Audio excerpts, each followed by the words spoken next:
a werewolf shifter romance audiobook written by Mr. V. Prologue. The photograph would be perfect.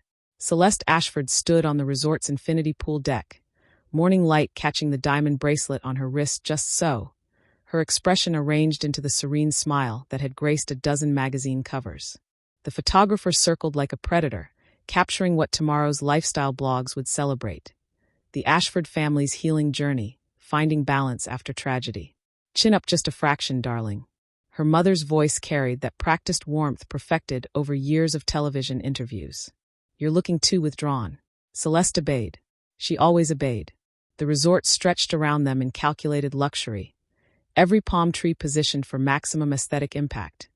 Every stone chosen to suggest natural beauty while maintaining absolute control. 24 years old, and she'd never made a single choice that wasn't vetted by committee. Perfect. Now the family embrace. Remember, we're united in grief, stronger together. We're liars. The words escaped before Celeste could cage them. The camera stopped. Her father glanced up from his tablet for the first time all morning, his gray eyes sharp with warning. Her brothers, identical twins who'd inherited his gift for manipulation, exchanged knowing looks. Her mother's smile never wavered. What was that, sweetheart? Celeste's heart hammered. The champagne flute trembled in her grip. She'd spoken. She'd actually broken script. Nothing. I said nothing at all. But as the camera resumed and her family fell back into their performance, Celeste felt something shift deep in her chest. A warmth that had nothing to do with the tropical sun, more like embers stirring beneath ash. That night, alone in her villa while her family celebrated another successful photo opportunity, she pressed her forehead against the cool glass and stared at the dark volcano rising in the distance. Forbidden, untouched, wild. Everything she'd never been allowed to be. In her dreams, she walked through steaming valleys where the earth breathed fire and the air tasted of sulfur and freedom. A figure waited in the smoke, faceless but familiar, hand extended, offering something she'd never had. A choice. She woke with tears on her cheeks and her mother's voice echoing from the main villa. When you're ready to be part of this family again, we'll talk. The helicopter's rotors hummed to life. By the time Celeste reached the veranda, they were gone, leaving her behind for the first time in her life. Tomorrow, they would expect her to follow meekly to the mainland. Tomorrow, they would expect her to apologize and submit and disappear back into the perfect daughter they'd manufactured. But tonight, Celeste stared at the volcano and felt heat building beneath her skin. Tonight, something inside her was waking up. And once it woke, there would be no going back to sleep. Chapter 1. Celeste found herself trapped in yet another orchestrated moment. The resort's breakfast terrace, where staff had arranged exotic fruits into Instagram-worthy patterns, where every element had been designed to project effortless luxury. But all she felt was the weight of invisible chains. Smile, darling. The lifestyle bloggers are doing their morning posts. Her mother, Helena Ashford, adjusted the silk wrap that probably cost more than most people's monthly rent. Every gesture calculated, every word rehearsed. The terrace sparkled like a stage set. Crystal glasses reflected the ocean light, throwing rainbows across white tablecloths. But Celeste tasted only bitterness as she lifted her mimosa, more prop than drink. Tell me again why we're pretending this retreat fixed anything. The question slipped out before she could stop it. Her father's newspaper crinkled as he lowered it. Gregory Ashford's gray eyes, the same ones she'd inherited, fixed on her with surgical precision. Because, sweetheart, perception is reality.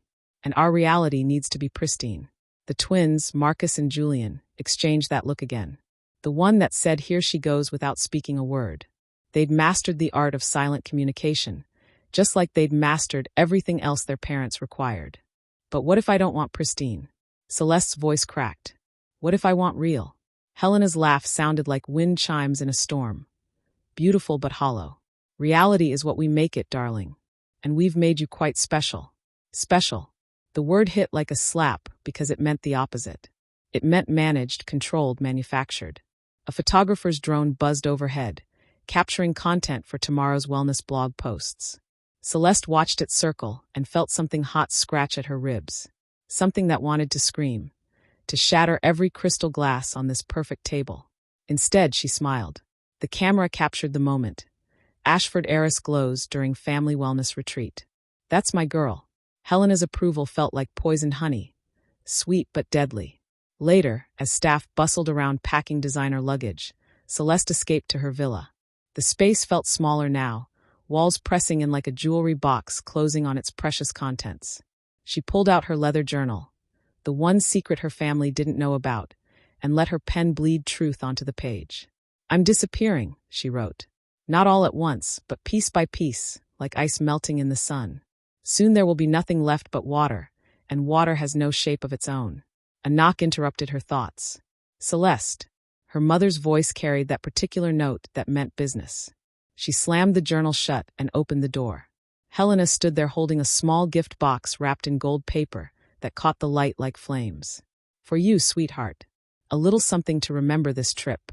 Inside lay a delicate gold bracelet. Each charm perfectly selected. A lotus for their spiritual journey, a heart for their renewed love, a sun because she was their shining light. Each charm felt like a shackle. "It's beautiful." Celeste lied because that's what daughters like her did. They lied with smiles and gratitude for the bars of their golden cages. "Wear it to dinner tonight. We're having one final family meal before we return to the mainland." Helena's fingers were ice cold as she fastened the bracelet around Celeste's wrist.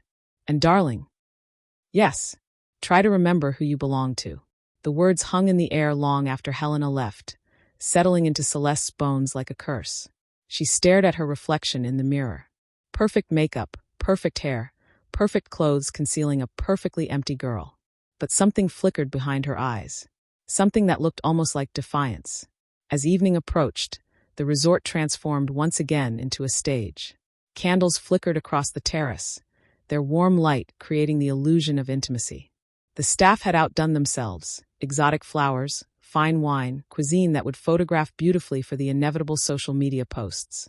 Celeste descended the stairs in the dress her mother had selected. Flowing ivory silk that made her look like a sacrificial virgin. The irony wasn't lost on her. "There's our princess," Gregory announced, rising to pull out her chair with theatrical gallantry. The dinner played out like a well-rehearsed script. Toasts to family, stories about their healing journey, plans for upcoming charity galas where Celeste would smile and wave and say nothing of consequence. She picked at her food, watching her family perform for an audience of one, herself. Even here, even now, they couldn't stop being on. "You're quiet tonight," Marcus observed, cutting into his steak with surgical precision. "Just thinking." "About what?" Julian's curiosity felt genuine, the first real emotion at the table all evening. Celeste looked around at their faces. Beautiful, polished, expectant. These people who claimed to love her, but had never actually seen her. About what happens when the cameras stop rolling. The question created a pocket of silence. Even the ocean seemed to pause, waves lapping gently against the shore like a held breath. Helena raised her wine glass, the ruby liquid catching the candlelight. "To family," she said, her voice carrying that particular blend of warmth and warning. "Our greatest treasure." "To family," they echoed. But Celeste's lips barely moved.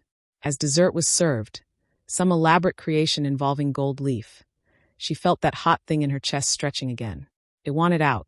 It wanted to fly or fight or simply breathe. "I need some air," she murmured, standing abruptly. "Sit down, sweetheart. We're not finished." Gregory's tone brooked no argument. But something had shifted. The ice in her chest was cracking, and once it started, it couldn't be stopped. "Actually, I think we are." She walked to the terrace railing, her ivory dress flowing behind her like surrender flags. The ocean stretched endlessly in all directions, dark and wild and free.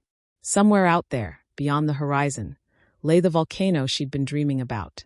The forbidden zone where resort guests were never allowed to venture. Behind her, her family's voices rose in urgent consultation. Damage control, crisis management, all the skills they'd honed to perfection over the years. But Celeste was done being managed. For the first time in 24 years, she was ready to disappoint them. Chapter 2. Despite her moment of rebellion at dinner, Celeste found herself back in her villa, staring at the ceiling as the gentle hum of the resort's generators created white noise beneath her. The confrontation had ended with her mother's practiced patience and her father's cold dismissal. Nothing dramatic, nothing final. Just another performance concluded, another script completed. But something had changed inside her. A door had cracked open, and through it whispered possibilities she'd never dared imagine. Sleep came fitfully, bringing with it the dream that had haunted her for months. Always the same, yet somehow different each time. She walked through valleys carved by ancient lava flows, where the ground radiated heat through the soles of her bare feet. Steam rose from fissures in the earth, carrying the scent of sulfur and wild jasmine. The air tasted of smoke and something indefinably primal. Nothing like the filtered perfection of the resort. Deeper she went, following a path that seemed to glow with its own inner light. Not reflected, but emanating from within the volcanic rock itself. Somewhere ahead, a presence waited. She couldn't see his face. It remained frustratingly obscured by smoke and shadow, but she felt him like heat against her skin. "You're almost ready," a voice said, deep as rolling thunder, gentle as falling ash. Ready for what? To choose.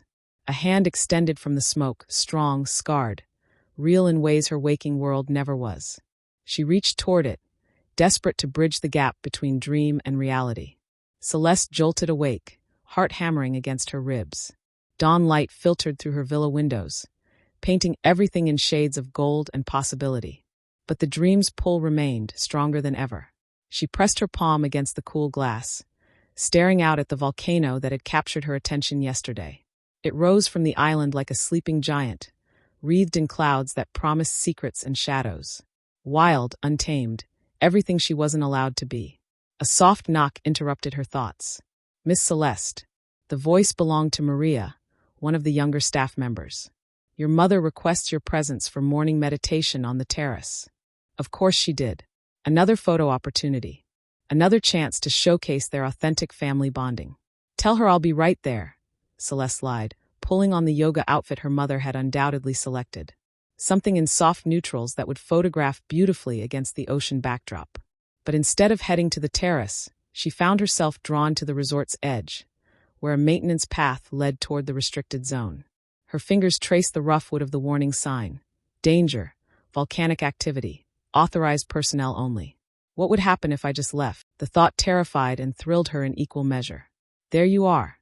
Helena's voice cut through her fantasy like a blade. "I was beginning to worry." Celeste turned, pasting on the smile that had become second nature. "Sorry, I got distracted by the sunrise.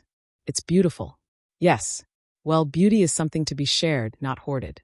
Helena's eyes narrowed slightly as she took in Celeste's position near the restricted path. "Come along. The photographer will be here soon, and natural light is so much more flattering than artificial." They climbed to the main terrace where yoga mats had been arranged in a perfect semicircle. The twins were already in position, their movements synchronized as if choreographed. Even their breathing seemed coordinated. "Just follow along, darling," Helena murmured as she settled into lotus position. "And remember, you're finding inner peace." The irony was suffocating. For the next hour, Celeste twisted her body into poses designed to showcase flexibility and serenity, while her soul screamed for something real. The photographer's drone circled like a predator, capturing every angle, every expression. "Beautiful," the operator called through his headset. "Can we get one with Celeste looking toward the volcano?"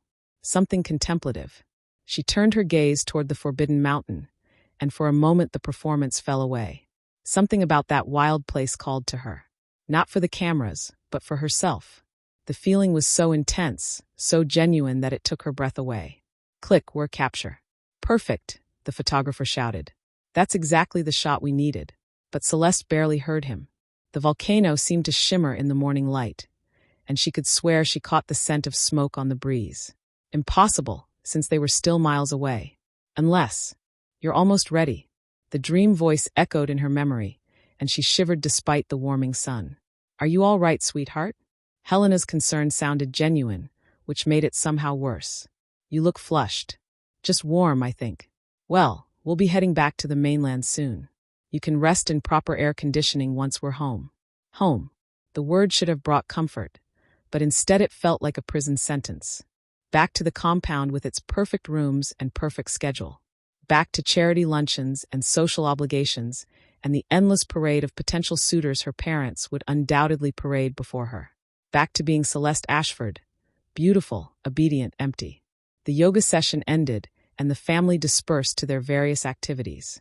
Gregory buried himself in conference calls.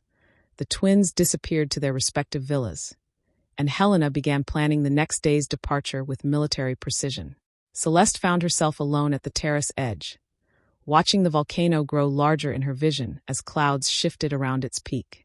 Quite a view, isn't it? She turned to find James Morrison approaching, the resort's head of security. His weathered face creased with something that might have been sympathy. It's beautiful, she agreed. Do you know anything about it? The volcano. The old man's expression shifted, became guarded. Not much to know. Local legends mostly. Resort policy keeps us at a safe distance. Why? He was quiet for a long moment, studying her face as if weighing his words. Some places have their own energy. Not the kind you want to disturb unless you're ready for the consequences. What kind of consequences? The kind that change you. His blue eyes, weathered from years in the sun, held hers steadily. Change you so completely, you can never go back to who you were before. The words hit her like a physical blow. Change, permanent, irreversible change. That sounds terrifying, she whispered. Morrison's smile was sad and knowing. To some folks, yes. To others, he shrugged. Sometimes change is the only way to survive. He walked away, leaving her alone with his words and the growing pull of that mysterious mountain. As she watched, a bird took flight from the volcanic slopes. Something large and dark that circled once before disappearing back into the clouds. For one impossible moment, she could have sworn its wings looked like they were trailing fire. Choose. The dream voice whispered through her mind again, stronger now, insistent. Celeste gripped the railing until her knuckles went white, torn between the safe, suffocating world behind her and the wild unknown ahead.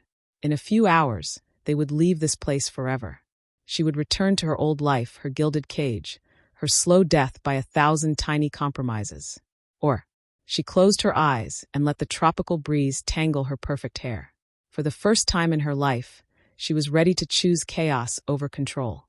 She just didn't know if she was brave enough to take the first step. Chapter 3. Evening fell across the resort like a velvet curtain, bringing with it the family's final dinner before departure. Tomorrow morning they would fly back to the mainland, and Celeste would step back into her perfectly appointed prison. The thought sat in her stomach like a stone, heavy and cold. She'd spent the afternoon in her villa, pretending to pack while actually staring at her reflection and wondering who she really was beneath the careful construction. Every piece of clothing in her suitcase had been selected by someone else. Every accessory approved. Every choice made for her. What would I choose if I could choose anything? The question felt dangerous, like standing at the edge of a cliff and wondering what it would feel like to fly. Celeste, Maria knocked softly on the door. Your family is gathering for cocktails. Of course they were. One last performance for the cameras that would undoubtedly materialize from somewhere. She emerged from her villa wearing the dress Helena had selected. Midnight blue silk that brought out her eyes and made her look sophisticated beyond her years. The neckline was modest, the cut elegant. Perfect for an Ashford daughter. Perfect for a beautiful ornament with no will of her own. The main terrace had been transformed yet again, this time into an intimate cocktail lounge. Soft jazz played from hidden speakers, candles flickered in hurricane glass, and the bar gleamed with premium liquors that would never be drunk, just displayed. There's our girl. Gregory raised his scotch in greeting, his smile warm and false as stage lighting. Come have a martini. Maria makes them perfectly. She accepted the glass because refusing would create questions, create tension, create reality. And reality was the one thing the Ashfords couldn't tolerate. The twins were already deep in conversation about their upcoming social calendar. Gallery openings and charity auctions, and all the glittering events that filled their empty days. Their voices blended into background noise as Celeste found herself drawn once again to the railing. The volcano had grown closer throughout the day, or perhaps her awareness of it had simply sharpened. Close enough now that she could see the faint glow of heat vents near its peak. Could hear the distant rumble of the Earth's restless energy. Close enough to smell something wild and sulphurous on the night air. Close enough to reach if someone was desperate enough. The thought shocked her with its intensity. Penny for your thoughts. Helena appeared beside her, martini in hand, maternal concern carefully arranged across her features. Just taking it all in. This has been a beautiful trip. Yes, it has. Helena's smile held satisfaction and something else, possession perhaps. The photographer sent over some preliminary shots. You look radiant, darling. Absolutely radiant. Radiant. Another word that meant its opposite when applied to her. She looked empty, hollow, like a beautiful shell with nothing living inside. I've been thinking, Helena continued, her voice taking on that particular tone that meant decisions had been made. When we return home, it might be time to start introducing you to some suitable young men. The Whitmore boy is quite taken with you, and his family's tech fortune would complement ours beautifully. The martini glass trembled in Celeste's hand. I don't think I'm ready for that. Nonsense. You're 24. It's time you started thinking about your future. Your real future, marriage, children, carrying on the family legacy. Legacy. As if emptiness could be inherited, passed down from generation to generation like a genetic curse. What if I don't want that legacy? Helena's laugh was sharp as breaking glass. Want has nothing to do with it, sweetheart. We are who we are because of duty, because of responsibility, because we understand that individual desires must sometimes be sacrificed for the greater good. The greater good. Celeste stared into her martini and saw her future reflected in its crystal depths. A series of perfect choices made by other people, a life lived for cameras and social pages, and the endless hunger of public consumption.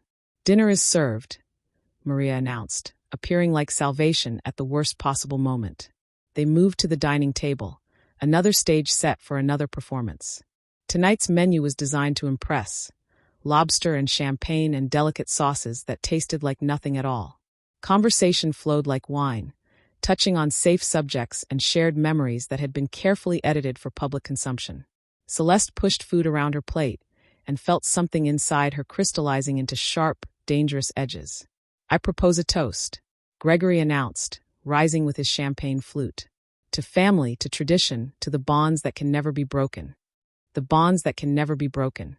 The words hit her like a slap, and suddenly she was on her feet, her chair scraping against the terrace with a sound like fingernails on wood. No. The single word fell into the silence like a stone into still water, creating ripples that spread across the perfect surface of their evening. Excuse me. Helena's voice carried a warning sharp enough to cut glass. I said no. Celeste's heart hammered against her ribs, but her voice grew stronger with each word. No to the toast. No to the performance. No to pretending this is about family when it's really about. About what, exactly? Gregory's gray eyes had gone arctic, dangerous. About control. The words poured out of her like blood from a wound. About owning me. About turning me into another beautiful thing in your collection. Something to be displayed and managed and never, ever allowed to be real. Marcus and Julian stared at her with identical expressions of shock. This wasn't in the script. This wasn't how Ashford daughters behaved. Sit down, Helena commanded, her maternal warmth evaporating like mist. You're making a scene. Good. Celeste's voice cracked with emotion. Maybe it's time someone made a scene. Maybe it's time someone told the truth about what this family really is. And what is that? Gregory's question was soft as silk, deadly as poison. She looked around the table at these people who claimed to love her, who had shaped her from birth to be their perfect reflection. Beautiful faces hiding empty hearts. Elegant manners concealing ruthless control. You're vampires, she whispered. All of you. You feed on authenticity and leave nothing but pretty shells behind. The silence that followed was absolute. Even the ocean seemed to hold its breath. Then Helena began to laugh, a sound like breaking crystal, sharp and bright and completely without warmth. Oh, darling, she said, rising from her chair with predatory grace. I think you need to lie down. You're clearly overwrought. I'm not overwrought. I'm awake. Celeste backed toward the railing, suddenly aware of how alone she was, how completely outnumbered. For the first time in my life, I'm actually awake. This is what happens, Gregory said conversationally, as if discussing the weather, when we allow too much freedom. It goes to their heads, as if she wasn't even there, as if she was already gone. And maybe I won't do it anymore, she said, her voice carrying across the terrace like a prayer. I won't be your perfect daughter or your beautiful ornament or your empty vessel for whatever dreams you couldn't achieve. I won't marry the Whitmore boy or anyone else you choose. I won't smile for cameras or pretend this family is anything but a business arrangement disguised as love. You'll do exactly what you've always done, Helena said, her mask finally slipping to reveal something cold and calculating beneath. Because you have no choice. Because everything you are, everything you have, everything you'll ever be, it all belongs to us. The words hit like physical blows. But instead of crushing her, They seemed to unlock something wild and desperate in her chest. "You're wrong," she said, backing further toward the railing. "You never owned me. You just managed me. But I choose who I become. I choose what I want. I choose. You choose nothing." Helena's control finally shattered, revealing the predator beneath. "You are what we made you, and you will be what we decide. That's how this works. That's how it's always worked." Celeste felt the railing press against her back and realized she'd run out of retreat. Behind her lay the dark ocean and that mysterious volcano. Ahead stood her family, beautiful, terrible, and utterly empty. "Choose." The dream voice whispered through her mind one last time. And suddenly she understood. This was the moment. This was her crossroads. She could submit, could let them drag her back to her gilded cage, could spend the rest of her life being slowly devoured by their need to own and control everything beautiful. Or she could jump. The thought was insane. The water was dark and cold. The volcano still miles away. She was wearing a silk dress and heels completely unsuited for swimming. She could drown. She probably would drown. But drowning was still choosing. "Celeste." Gregory's voice had taken on a note of genuine concern as he registered her position. "Step away from the railing. Now." She looked at him. This man who had never once asked what she wanted, what she dreamed, what she needed to be happy. This stranger who claimed to be her father, but had never bothered to know her heart. "I love you," she said quietly. "All of you, but I won't let you kill me slowly." And with that, she turned and dove into the darkness. The water hit her like ice, driving the breath from her lungs and the warmth from her bones. The resort's lights disappeared above her as she plunged deep, her dress becoming a silk anchor, dragging her toward the ocean floor. She kicked frantically, fighting toward the surface, toward air, toward the slim chance of survival. When she finally broke through, gasping and choking, she could hear shouts from the resort. Orders being barked, engines starting. They would try to rescue her, of course. Try to drag her back to safety and control and the slow death of 1,000 tiny compromises. But she was already swimming toward the volcano, toward the unknown, toward whatever waited in those smoking valleys. Behind her, the resort's searchlights cut through the darkness like accusatory fingers. Ahead lay only mystery and the wild possibility of becoming someone new, someone real, someone free. For the first time in 24 years, Celeste Ashford was exactly where she chose to be. Chapter 4. The first thing Celeste noticed wasn't the sand beneath her cheek or the salt crusting her lips. It was the heat. No resort air conditioning, no carefully regulated temperature. Just warmth radiating from the volcanic, sand like the earth itself was breathing beneath her. She opened her eyes slowly, wincing as sunlight stabbed through her skull like golden needles. Her body felt like she'd been tumbled in a washing machine filled with rocks. Every muscle screamed. Every breath tasted of brine and something else, something wild and sulfurous that made her heart skip. "I'm alive." The thought hit her with shocking clarity. She was alive, and she was alone. Truly alone for the first time in 24 years. Celeste pushed herself up on shaking arms, her ruined silk dress clinging to her like a second skin. Black sand cascaded from her hair in tiny waterfalls. The beach stretched in both directions. Pristine volcanic rock meeting crystal-clear water that sparkled like scattered diamonds. But no resort, no family, no rescue party racing to drag her back to her gilded cage. Her phone, waterlogged and dead, lay half-buried beside her like a fallen soldier. She picked it up anyway, muscle memory making her check for messages she knew wouldn't be there. The screen stayed black as her soul had been for so long.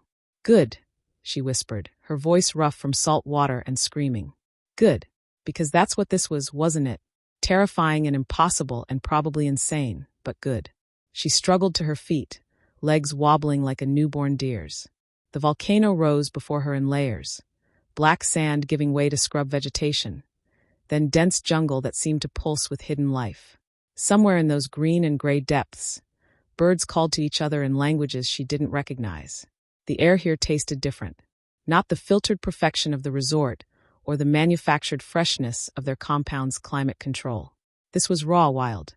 It carried scents of flowers she couldn't name, earth rich as chocolate, and something else.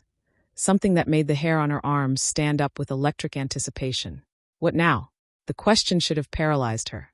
She had no survival skills, no wilderness training, no idea how to find food or shelter, or even fresh water.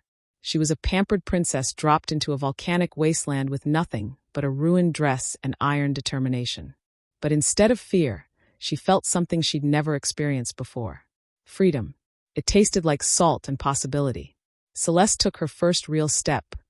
Not choreographed, not directed, not approved by committee. Her bare foot sank into warm sand, and the sensation shot up through her body like electricity. This is real, she thought. This is mine. The sun climbed higher as she began walking toward the tree line, each step easier than the last. Her designer heels had been lost to the ocean, leaving her feet bare. With each grain of volcanic sand between her toes, she felt more grounded than she ever had in $1,000 shoes. A lizard skittered across her path, scales catching the light like jewels. In her old life, she would have shrieked and demanded someone remove it. Now she paused to watch its determined dash toward whatever destination called to it. "I know how you feel," she murmured. The jungle's edge was a living wall of green. Vines thick as her waist twisted around trees that stretched toward heaven like cathedral pillars. Flowers bloomed in impossible colors. Purple so deep it looked like crushed velvet, orange bright as flame, yellow that hurt to look at directly. And the sounds, oh, the sounds were a symphony she'd never imagined. Birds trilled melodies that made her chest ache with beauty. Insects hummed harmonies that seemed to vibrate in her bones. Somewhere in the distance, water trickled over stones with the music of wind chimes. This was what the world sounded like when it wasn't filtered through PR teams and media consultants. As she stepped into the forest's embrace, cool shade wrapped around her like a lover's arms. The temperature dropped 10 degrees instantly, and she shivered in her damp silk. But it was a good shiver, the kind that came from being truly, completely present in her own body. A butterfly landed on her shoulder, wings like stained glass catching filtered sunlight. Its touch was so light she barely felt it, but she held perfectly still anyway, afraid to disturb this moment of impossible beauty. When did I stop noticing butterflies? She wondered. When did I stop seeing anything that wasn't approved for public consumption? The answer sat heavy in her chest. She'd stopped seeing the world the moment she'd learned to see herself through other people's eyes. But here she was the only audience that mattered. A stream gurgled nearby, and she followed the sound through ferns that brushed her legs like gentle fingers. The water ran clear over smooth stones, so pure she could see tiny fish darting between shadows like liquid silver. She knelt beside the stream and cupped water in her palms, bringing it to her lips. It tasted like nothing she'd ever experienced, clean and cold and somehow alive. Not the flat, processed water that came from bottles with designer labels. This was water that had fallen as rain on volcanic slopes, had seeped through mineral-rich earth, had been blessed by sunlight and filtered by time itself. As she drank, she caught her reflection in the stream's surface. The face looking back at her was a stranger. Hair tangled with seaweed, makeup long washed away, skin flushed with sun and salt. But her eyes were awake. For the first time in years, they held something other than empty performance. They held wonder. They held determination. They held her. Who am I when no one's watching? The question had haunted her for months. Now, kneeling beside a jungle stream in a ruined dress, she finally had her answer. She was someone who could survive. Someone who could choose. Someone who could see butterflies and taste freedom and feel the wild beat of her own unmanaged heart. A roar echoed through the forest, long and haunting and utterly inhuman. Not quite a lion's cry, not quite a bird's call. Something that made the air itself vibrate with power. It should have sent her running back to the beach, should have reminded her that this paradise might also be a prison, that beautiful things often hid deadly truths. Instead, something deep in her chest answered that call with recognition she didn't understand. "I'm coming," she thought, not knowing where the words came from. "Whatever you are, I'm coming." Behind her, the ocean stretched empty and endless. Ahead waited the unknown. For the first time in her life, Celeste Ashford was walking towards something she'd chosen herself. And in the forest's volcanic heart, something walked toward her too. Chapter 5. Deep in the heart of his territory, Dante sensed the disturbance before his scouts even reported it. Intruder. The word thrummed through his bones like a struck bell, raising every instinct he'd honed over 32 years of protecting the sacred space. His phoenix stirred restlessly beneath his skin, wings of fire aching to manifest at the violation of their sanctuary. No human had set foot on this island in over 40 years. Not since the last treaty had been signed in blood and bitter ash. The clan's mental link buzzed with urgent whispers. Alpha, there's something on the southern shore. Rafe's voice tight with concern. Should we? I'll handle it. Dante's mental response cut through the chatter like a blade. No one approaches until I give the word. He moved through the ancient forest on silent feet, every sense heightened to knife-sharp intensity. The morning air carried 1,000 scents, sulfur and earth, wild orchids and growing things, the musk of his clan mates and the sweeter scent of their young playing in hidden clearings. But underneath it all, threading through the familiar tapestry of home, was something that shouldn't exist. Human. The scent hit him like a physical blow, stopping him dead in his tracks. But not just any human scent. This one was different, complex, layered with notes that made his phoenix cry out in his chest with recognition he didn't understand. Female. Young. Afraid but not broken.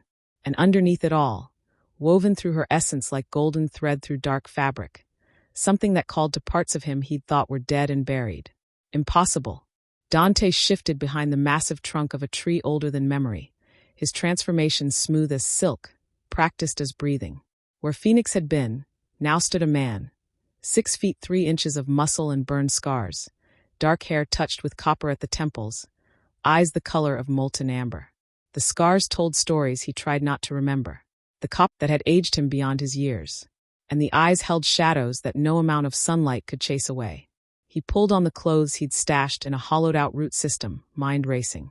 The island's magic should have turned her away, should have filled her dreams with terror, and sent her swimming back to whatever vessel had brought her here.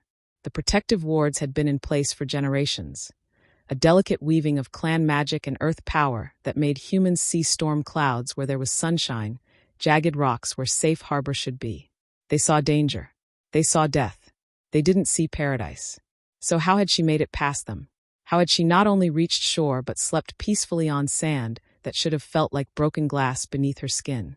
Through the trees, he caught glimpses of her, stumbling through the undergrowth like a lost child, her blue dress torn and stained, but her chin held high with stubborn pride. She moved wrong for someone who should be in full panic mode. Moved like she belonged here, like she was coming home. That's impossible, he reminded himself fiercely. Humans don't belong here. Can't belong here. But as he tracked her progress through territory that had been his family's for 6 generations, Dante found himself studying her with the intensity of a predator and the fascination of a man.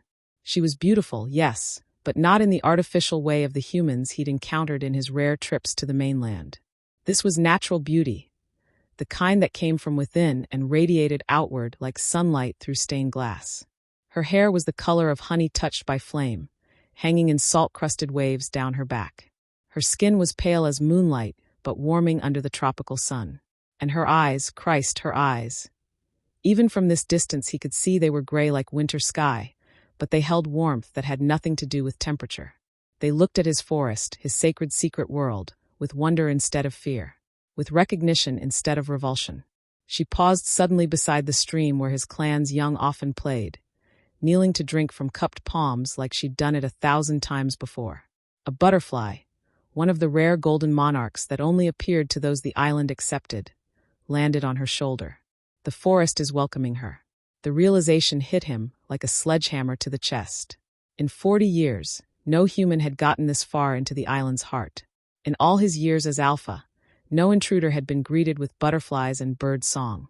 They were met with storms and shadows, with every subtle force at his command turning them away from this place. But she knelt by sacred waters and smiled at creatures that should flee from human presence.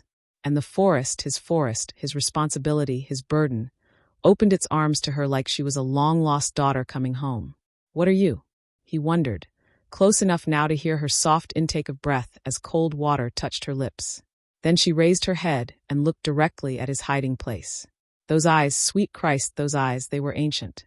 Too old for someone who couldn't be much past 20. Old like his grandmother had been in her final years, when she'd carried the weight of clan history in her gaze. But where grandmother's eyes had held weariness, this girl's held something far more dangerous. Hope and hunger, not for food or shelter or rescue, but for something deeper. Something that made every cell in his body stand at attention because he recognized that look. He'd worn it himself once, long ago, before duty had caged him, before loss had broken him, before he'd learned that hope was just another word for future pain. Mate. The thought hit him like a lightning strike, sending his phoenix surging upward with desperate need. Every instinct screamed at him to step into the clearing, to claim, to protect, to possess. To fall to his knees before this impossible woman and beg her to see him as more than just another monster in the woods. But Dante slammed iron control down over the instinct, because it was impossible. Completely, utterly, devastatingly impossible. He didn't have a mate. Couldn't have a mate. The binding had seen to that 3 years ago, when clan politics and ancient grudges had conspired to strip him of everything that mattered. When magic older than his bloodline had twisted around his heart like thorned wire, ensuring he could never again risk the bonds that made him whole. Alpha mates don't get to choose, the council had told him. They mate for the clan's benefit, not their own hearts. So they'd bound him to wander between worlds. Too human for his phoenix, too phoenix for any human. Doomed to lead but never to love, to protect but never to possess. It was meant to make him a better leader, more objective, less likely to let personal desires cloud his judgment. Instead, it had made him a ghost in his own skin. But as he watched this strange, stubborn woman continue deeper into his forest, into the very heart of his territory, Dante felt something crack in the cage around his heart. What if the binding wasn't meant to keep me from loving? The thought was treasonous, dangerous. What if it was meant to keep me from loving until the right one came along? The girl stood, water dripping from her fingers like liquid diamonds, and began walking deeper into the woods, toward the ancient grove where his clan's most sacred rituals were performed, toward the heart of everything he'd sworn to protect. He should stop her, should step into the clearing and use every ounce of alpha authority to turn her around, send her back to the beach, back to whatever world had birthed her. Instead, Dante found himself following, because for the first time in 3 years, he felt something other than duty and despair. He felt alive, and that terrified him more than any enemy he'd ever faced. Chapter 6. By evening, Celeste had learned several crucial things about survival that no finishing school had ever covered. First, designer silk was absolutely useless as wilderness wear. The dress that had made her look like a sacrificial virgin at dinner now hung on her like expensive rags, torn by thorns and stained with volcanic soil and determination.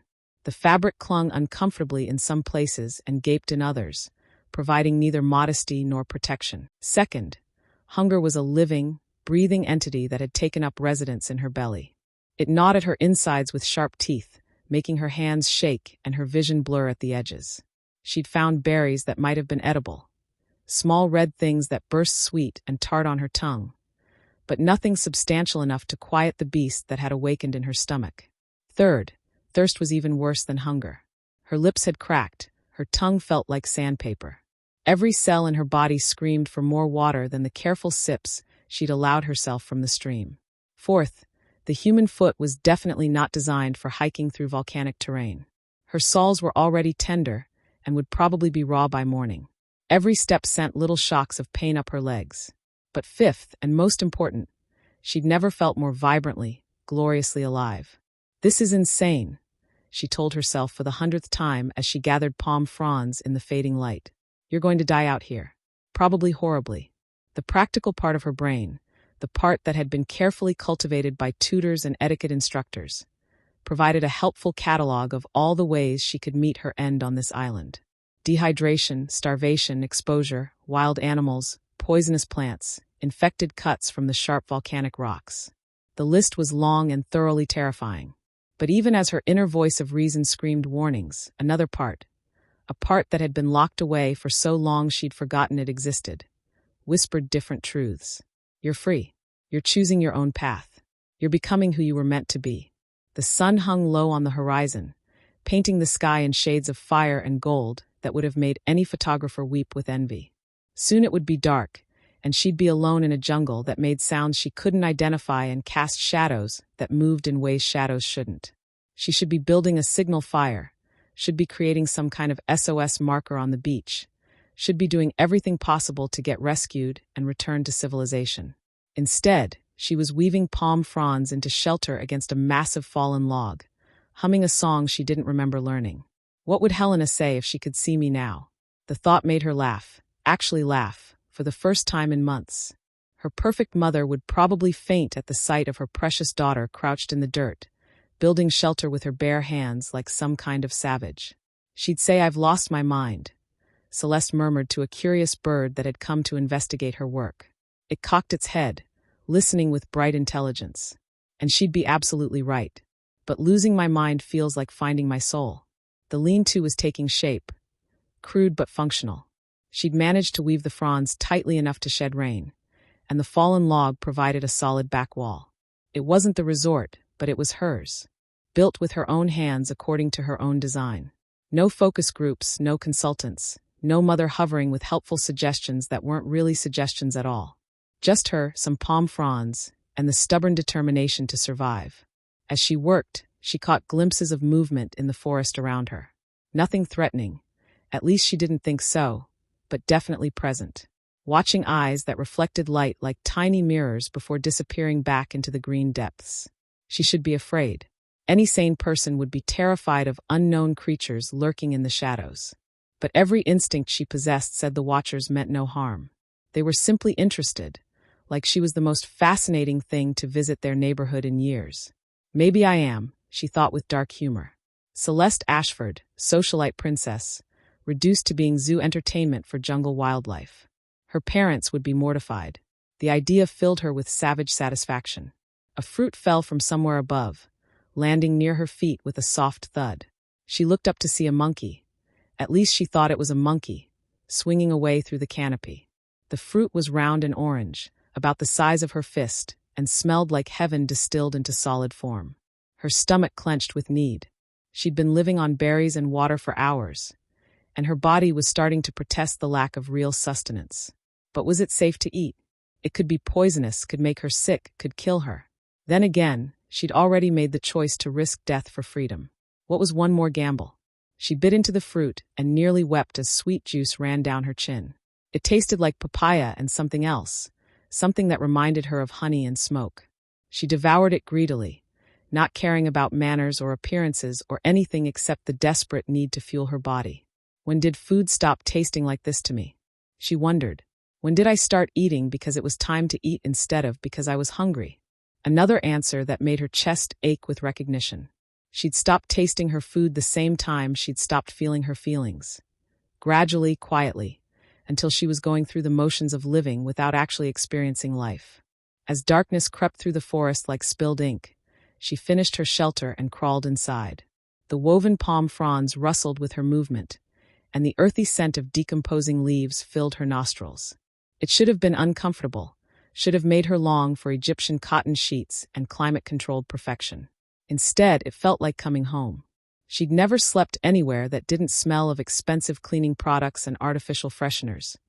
Never spent a night without thread counts and designer linens. This bed of moss and leaves should have been torture. Instead, it cradled her body like it had been waiting her whole life to hold her. As she settled in for the night, the sounds began.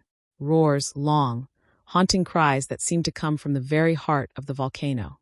They rose and fell in harmonies that made her chest ache with beauty and longing. Some were deep and rich as aged wine, others high and sweet as silver bells. They should have frozen her blood, should have sent her running back to the beach to flag down any passing boat, should have reminded her that she was alone and helpless in a place where things with fangs and claws sang lullabies to the moon. Instead, they called to something deep in her bones. Come home. They seemed to sing in voices that spoke to parts of her she'd never known existed. Come home, lost daughter. Come home where you belong. Celeste wrapped her arms around her knees and listened to the wild symphony with tears streaming down her cheeks. Not tears of fear or regret or homesickness for the world she'd left behind. Tears of recognition. Because somewhere in those inhuman voices, she heard something that sounded like welcome, like greeting, like a clan calling to one of their own who'd finally found her way back to them. That's impossible, her rational mind protested. You're human. You don't belong to any clan. But her heart, her newly awakened, finally beating heart, whispered different truths. You belong here. You've always belonged here. You just had to be brave. Tomorrow, she whispered to the darkness, to the roaring, to whatever force had brought her to this impossible place. Tomorrow I'll find out what you are, what I am, what this all means. The roars rose higher, wilder, as if they'd heard her promise and approved. And in the forest's volcanic heart, amber eyes watched her settle into sleep and wondered what twist of fate had brought their salvation wrapped in silk and stubbornness. What neither watcher nor watched yet understood was that some meetings are written in starlight and ash, and once they begin, there's no going back to who you were before. The island held its breath. The clan circled closer. And in her dreams, Celeste walked through smoke-filled clearings toward a figure whose face she still couldn't see, but whose voice she finally recognized. "You're almost ready," he said, extending a scarred hand toward her heart. "Just a little further, love. Just a little further home." Change was coming, and it had wings. Chapter 7. Following the wild symphony that had lulled her to sleep, Celeste woke with dawn light filtering through her makeshift palm frond shelter like liquid gold. But something had changed during the night, something she couldn't quite name. The air itself felt different, charged with electricity that made her skin tingle and her pulse quicken. I'm not alone. The knowledge settled into her bones without fear, without panic. Someone, or something, was watching her, had been watching her. The sensation should have sent her scrambling back toward the beach, toward civilization, toward safety. Instead, it filled her with anticipation that tasted like copper pennies and wild honey. She emerged from her shelter, morning dew clinging to her torn silk dress like scattered diamonds. The forest around her seemed more alive than before. Colors more vivid, sounds more musical, scents so rich they made her mouth water. Everything pulsed with hidden rhythms that called to something deep in her chest. "Hello," she called softly, her voice carrying through the green cathedral around her. "I know you're there." The words felt foolish the moment they left her lips. What was she doing? Inviting conversation with whatever predators might be lurking in these shadows. Any sane person would keep quiet, would try to hide until rescue came. But Celeste was done being sane. Done hiding. Done waiting for someone else to decide her fate. A bird answered her. Not with cheerful twitter, but with a haunting melody that seemed almost human. Almost like laughter. "Come deeper," the forest seemed to whisper. "Come find what you're looking for." She followed a path that might have been carved by animals, or might have been something older, something more intentional. Flowers bloomed in impossible profusion here. Blooms that shifted color as she watched, petals that seemed to pulse with inner heat. This isn't normal, the rational part of her mind insisted. Islands don't have flowers that change color. Birds don't sing in harmonies. And you definitely shouldn't feel this alive this far from help. But as she walked deeper into whatever magic this place contained, Celeste found she didn't care about normal. Normal had been a cage. Normal had been dying slowly while pretending to live. This, whatever this was, felt like coming alive for the first time. The path led her to a clearing where sunlight pooled like liquid gold between massive trees that had to be centuries old. Their trunks were so wide she couldn't have wrapped her arms around them if she tried. Their branches created a natural cathedral ceiling, filtering light into patterns that danced across moss-covered ground. And in the center of it all, a pool. Not just any pool. This was something from a fairy tale. Crystal clear water reflected the canopy above like a perfect mirror, so still it might have been made of glass. But unlike normal water, this pool seemed to glow with its own inner light, a faint golden luminescence that pulsed like a heartbeat. Steam rose from its surface in lazy spirals, and the air around it smelled of minerals and something floral she couldn't identify. A hot spring. The knowledge came from somewhere she didn't recognize.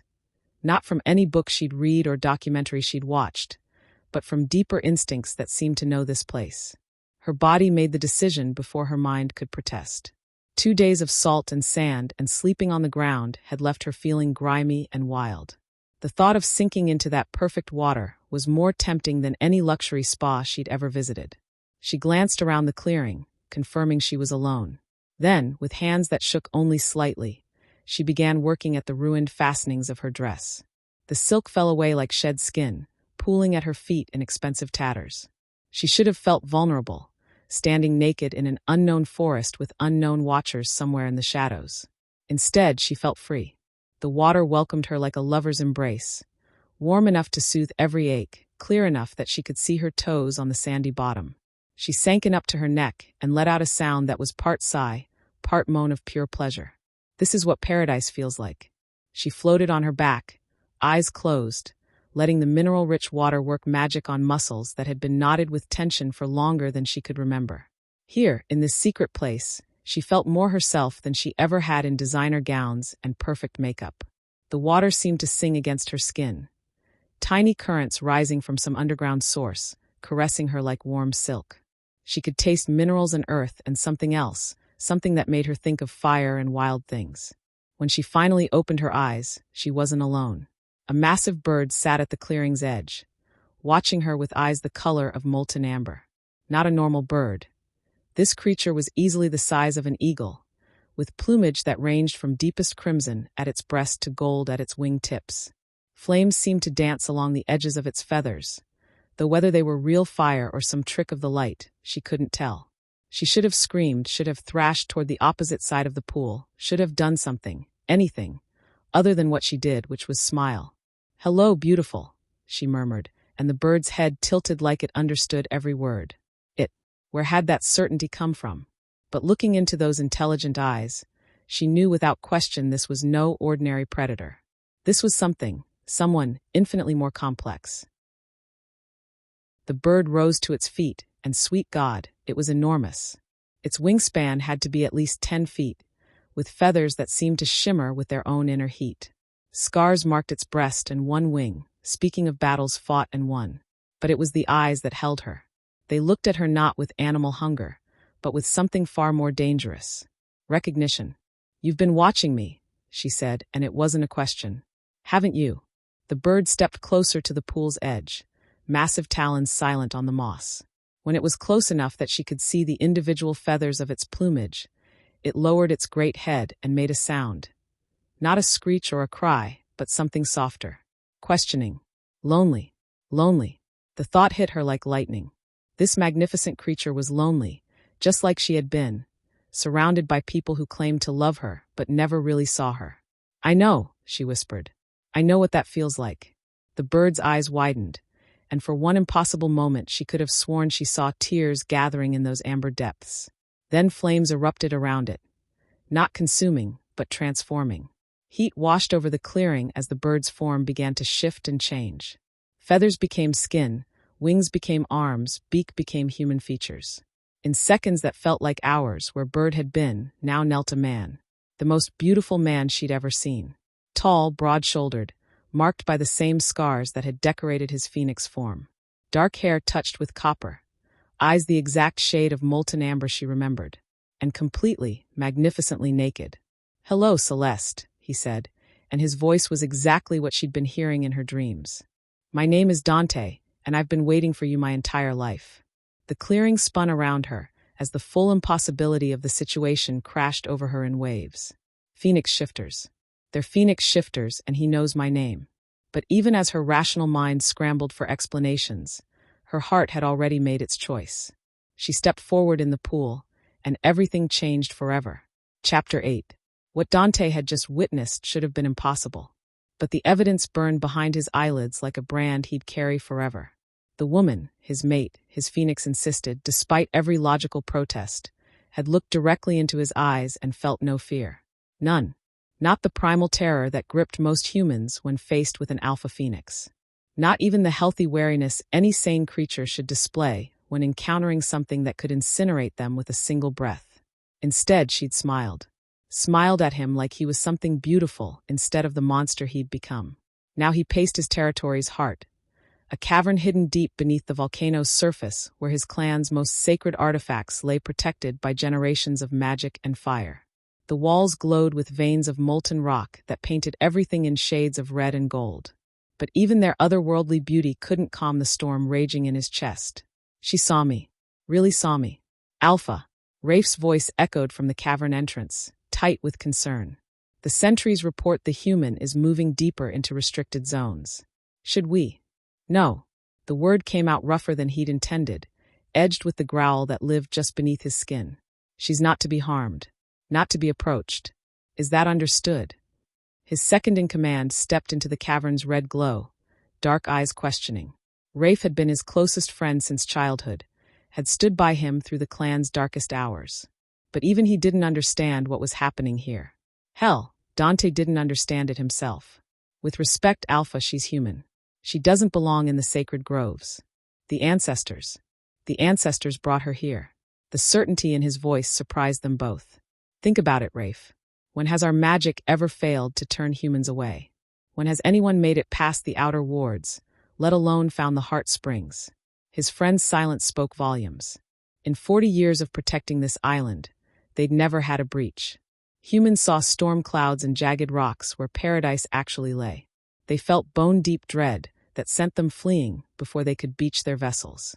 But she'd swum through waters that should have felt like fire, had slept peacefully on sand that should have burned her skin, had walked laughing through forests that should have filled her dreams with nightmares. And she looked at me like I was something worth saving. There's something else, Rafe said carefully. Old Marcus thinks. He thinks she might be one of the Emberborn. The words hit Dante like a physical blow. The Emberborn. Humans descended from the original clan bonds, from the time when phoenixes and humans lived as equals instead of predator and prey. They were legend now, myth, something grandmothers whispered about in the deep of winter. They don't exist anymore. But even as he said it, his phoenix surged with desperate hope. Because if she was Emberborn, if the old magic still flowed in her veins. That's impossible, he said, but his voice lacked conviction. The bloodlines died out generations ago. Did they? Rafe moved closer, his expression intense. Or did they just hide? Blend into human society so completely that even they forgot what they were. The cave fell silent except for the distant drip of water onto superheated stone.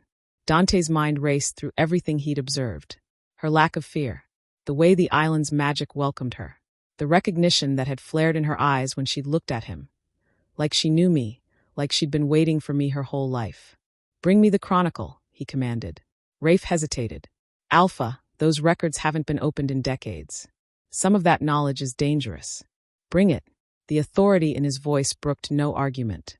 Rafe disappeared into the cavern's depths, returning minutes later with a leather-bound tome that seemed to pulse with its own inner heat. The Chronicle, repository of clan history, stretching back to the first bonds between human and phoenix. Dante opened it with reverent hands, pages whispering secrets as he turned them. Most of the text was in the old language, symbols that seemed to shift and dance in the molten glow. But he'd been trained to read these records, had spent years learning the stories that shaped his people. There, his finger traced lines that made his heart stop.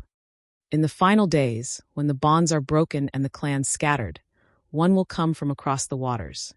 She will bear the mark of ancient blood, will walk unafraid through sacred groves, will look upon the Alpha and see not monster but mate. She will be the bridge between worlds, the key to restoration, the hope of redemption. She, he breathed.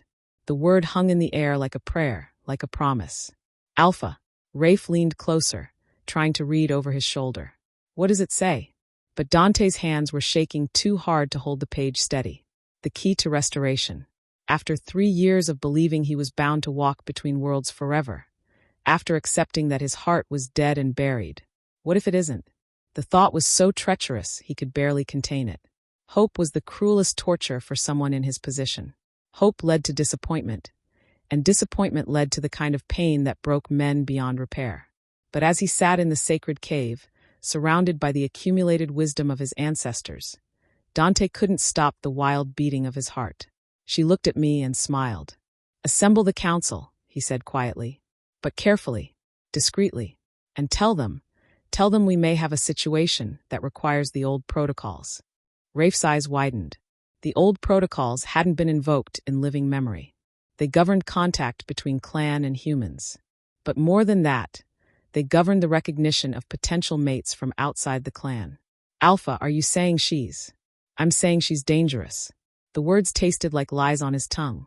More dangerous than anything we've faced in generations. Because if she's what I think she is, he closed the chronicle with hands that still trembled. Then everything changes. As Rafe left to carry out his orders, Dante remained in the cavern's red glow, staring at the ancient walls that had witnessed the rise and fall of his lineage. Somewhere above, she was walking through his territory like she owned it, sleeping in shelters built with her own hands, bathing in waters that had been sacred to his people for centuries, waiting for me to find the courage to approach her properly. The binding that caged his heart pulsed like a living thing, reminding him of all the reasons this was impossible. Alpha mates were chosen by counsel, not by desire. His duties were to the clan, not to personal happiness. But for the first time in 3 years, Dante found himself wondering, what if the council was wrong? What if the binding wasn't meant to punish me, but to prepare me for her? The questions burned through him like wildfire as he made his way through tunnels carved by generations of his ancestors. Above, dawn was breaking over an island that had kept its secrets for 40 years. But some secrets, he was beginning to realize, were meant to be discovered. And some bridges were meant to be crossed, no matter how terrifying the journey. His phoenix agreed with a rumble of satisfaction that echoed through his bones. Soon, it promised. Soon we claim what's ours. Chapter 9. Contrary to her expectations, the second day on the island began not with survival tasks or lonely exploration, but with the strangest breakfast invitation of her life. She'd awakened to find fruit arranged in careful patterns outside her shelter. Not just the orange spheres she'd discovered the day before, but a rainbow of offerings that spoke of intelligence behind their placement. Purple berries formed perfect spirals. Yellow slices created flower patterns. And at the center of it all, a wooden bowl filled with what looked like honey but smelled of smoke and wild flowers. Someone's been here while I slept. The thought should have terrified her. Instead, it filled her with anticipation that tasted like electricity on her tongue. She sampled the feast carefully, each bite exploding with flavors that made her childhood memories of gourmet cuisine seem like cardboard by comparison. The honey, if that's what it was, sent warmth spiraling through her veins like liquid fire. This is how food is supposed to taste, she realized, when it's given freely instead of served with obligations. As she ate, she became aware of eyes watching from the forest's depths. Not hiding exactly, but maintaining respectful distance. Multiple pairs of eyes, she realized with a shiver that had nothing to do with fear and everything to do with anticipation. They're waiting for something. The knowledge settled into her bones with certainty she couldn't explain. Whatever forces governed this island, whatever intelligence had arranged her beautiful breakfast, they were patient but expectant. Waiting for me to what? Come to them. The idea should have sent her running toward the beach. Instead, she found herself cleaning her hands in the stream and smoothing her ruined dress into something resembling respectability. I'm going to meet them, she decided. Whatever they are. The certainty came from the same place that had told her to jump from the resort, from instincts that had been sleeping her entire life but were now wide awake and humming with purpose. She followed the path deeper than she'd dared venture before, past clearings where flowers bloomed in impossible colors and trees grew in formations that looked almost deliberate. The air grew thicker here, charged with energy that made her skin tingle and her pulse quicken. Magic, whispered a voice in the back of her mind. Real magic. The rational part of her brain tried to protest, tried to provide logical explanations for everything she was experiencing. But rationality felt like a luxury she could no longer afford. This place demanded acceptance of impossible things. And maybe she was ready to be impossible too. The path led to another clearing, smaller than the one where she'd found the hot spring, but somehow more significant. Ancient stones formed a rough circle in the center, worn smooth by centuries of weather and touch. Symbols were carved into their surfaces. Not letters or words she recognized, but patterns that seemed to pulse with their own inner heat. A meeting place. She knew it with the same bone-deep certainty that had been guiding her since she'd first set foot on this island. This was where decisions were made, where the thought came from nowhere and everywhere, settling into her heart like it had always belonged there. She didn't know what it meant, didn't understand the implications, but she felt its truth in every cell of her body. I'm here, she called softly to the watching forest. Whatever you want to show me, I'm ready. For a moment, nothing happened. Then the undergrowth rustled, and they emerged. Birds, not just one or two, but a dozen of them, moving with coordinated grace that spoke of intelligence far beyond what she'd expect from wild creatures. They were enormous, each one easily twice the size of any bird she'd seen in documentaries. Their plumage ranged from crimson to gold to shades of orange that seemed to shift in the dappled sunlight. But it was their eyes that stole her breath. Every pair held the same intelligence she'd seen in her beautiful watcher the day before. The same recognition. The same careful evaluation that looked at her and saw something. Clan, her mind whispered. This is a clan. They arranged themselves around the stone circle with military precision, leaving one gap directly across from where she stood, waiting. And then he appeared. The bird from the hot spring, but somehow more, larger than the others, with a presence that commanded attention from every creature in the clearing. His plumage was deepest crimson touched with gold, his scars more visible in the direct sunlight. When he moved, it was with the fluid grace of absolute confidence. Alpha. The word came from the same instinctual place that had been guiding her all along. This was their leader, their protector, mine. The thought should have shocked her, should have sent her stumbling backward in denial and confusion. Instead, it settled into her heart like a puzzle piece clicking into place.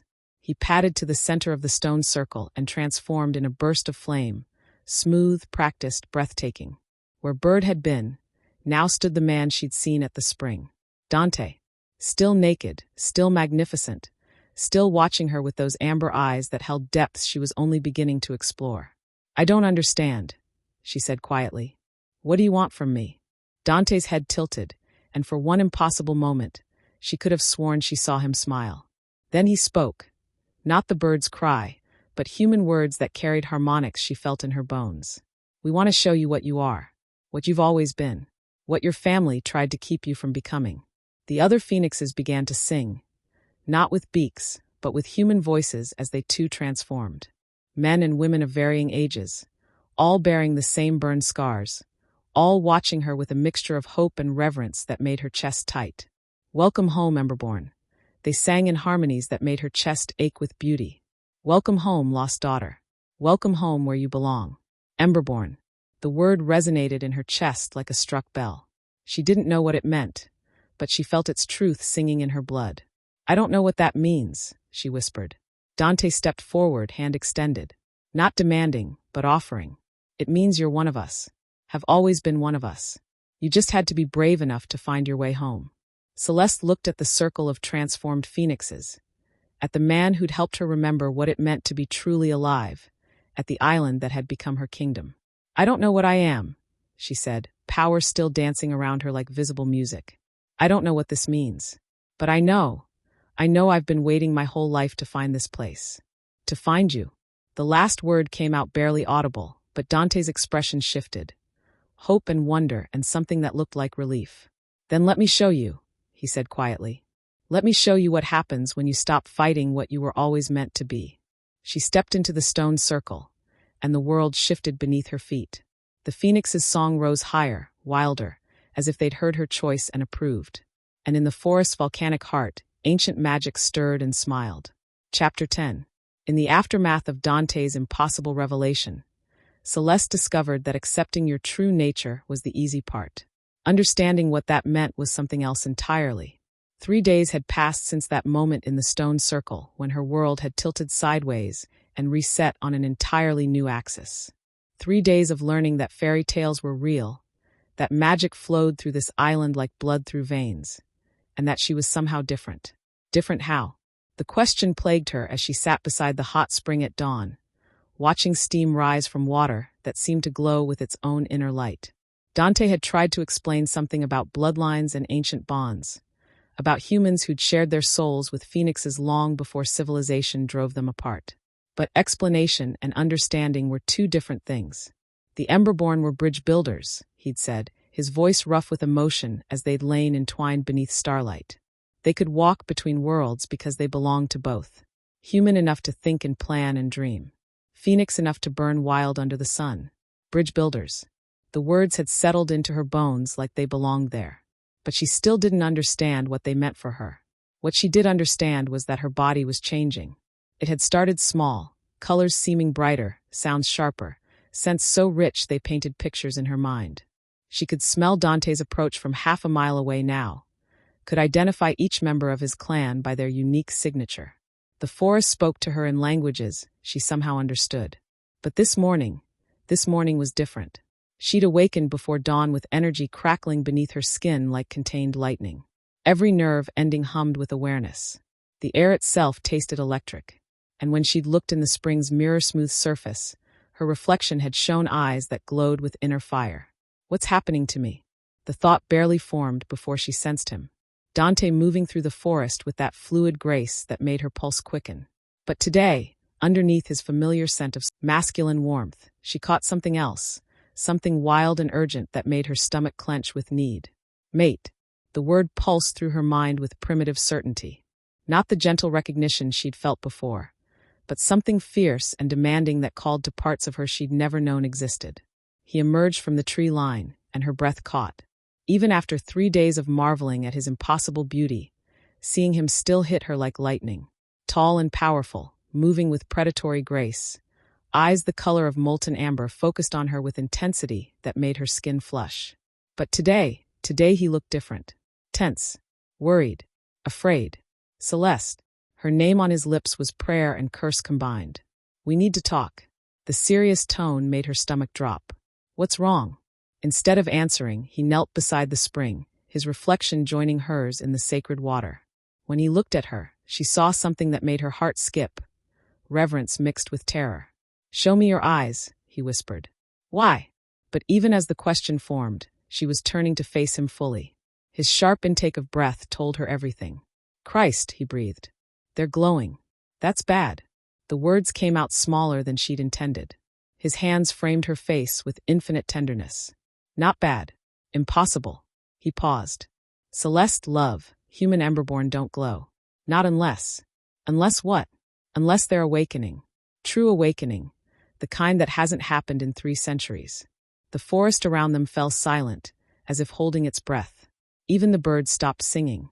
I don't understand, she whispered. Dante's thumbs traced her cheekbones, and she could smell his fear, sharp and metallic beneath the warmth. The old stories speak of Emberborn, who could do more than just understand phoenixes. Who could become, not shapeshifters like us, but something else. Something that bridged the gap between species so completely that they became. What? What did they become? His amber eyes held hers, and in their depths she saw wonder and terror in equal measure. Queens, he said quietly. They became queens of both worlds. Human enough to lead their own kind. Phoenix enough to command the clans. He paused, and she felt his reluctance through their growing bond.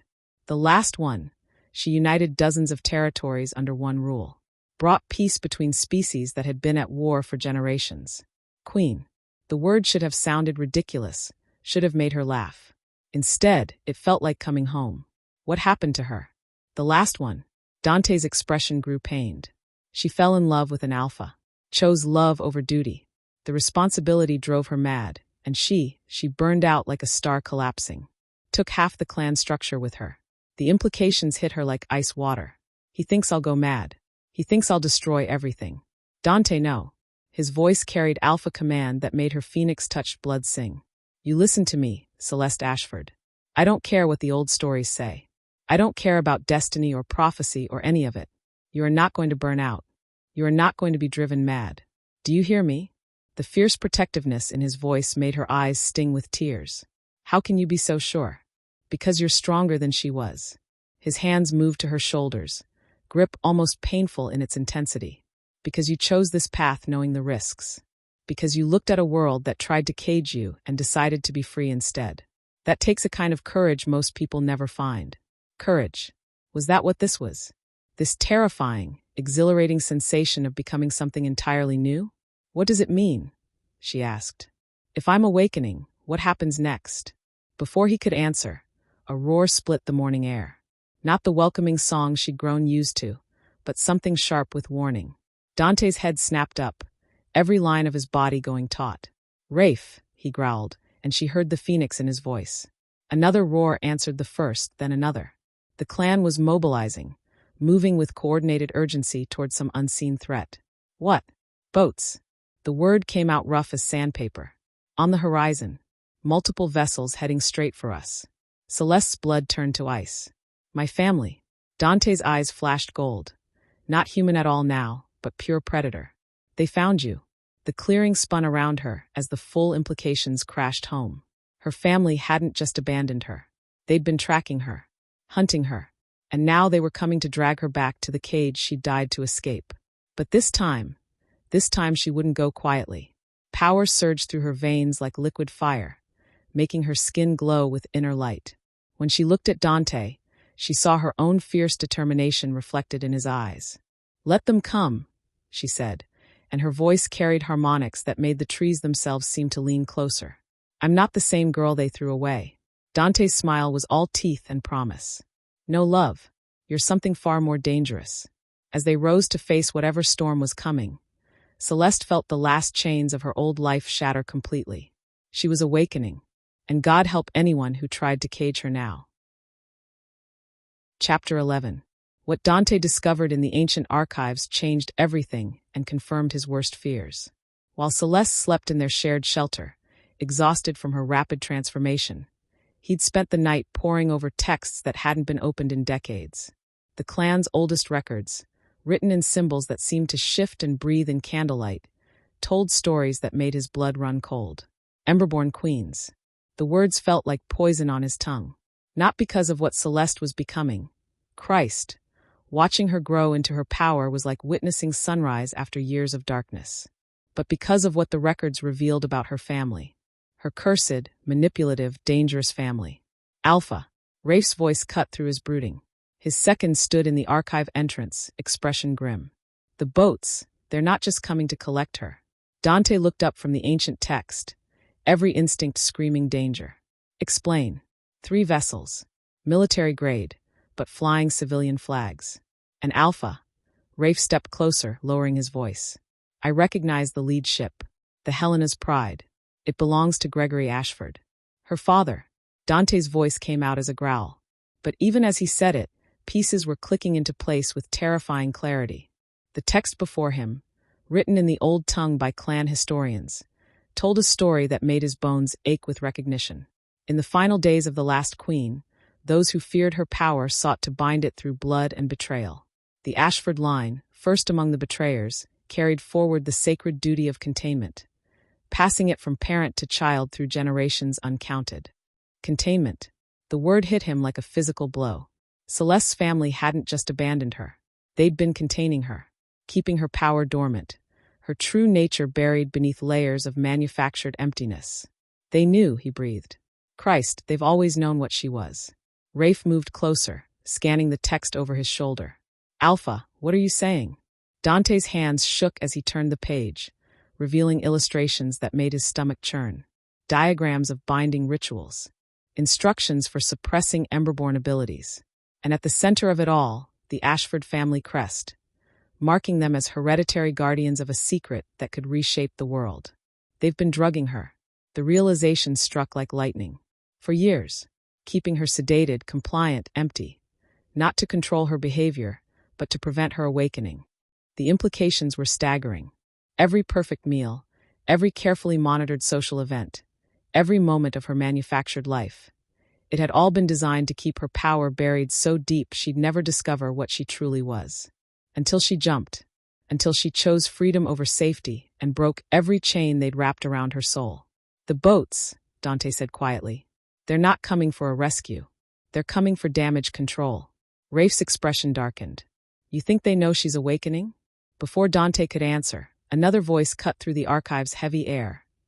Female, familiar, and crackling with barely contained power. They know. Both men spun to find Celeste standing in the entrance, her eyes glowing with inner fire that painted the stone walls in shades of gold and amber.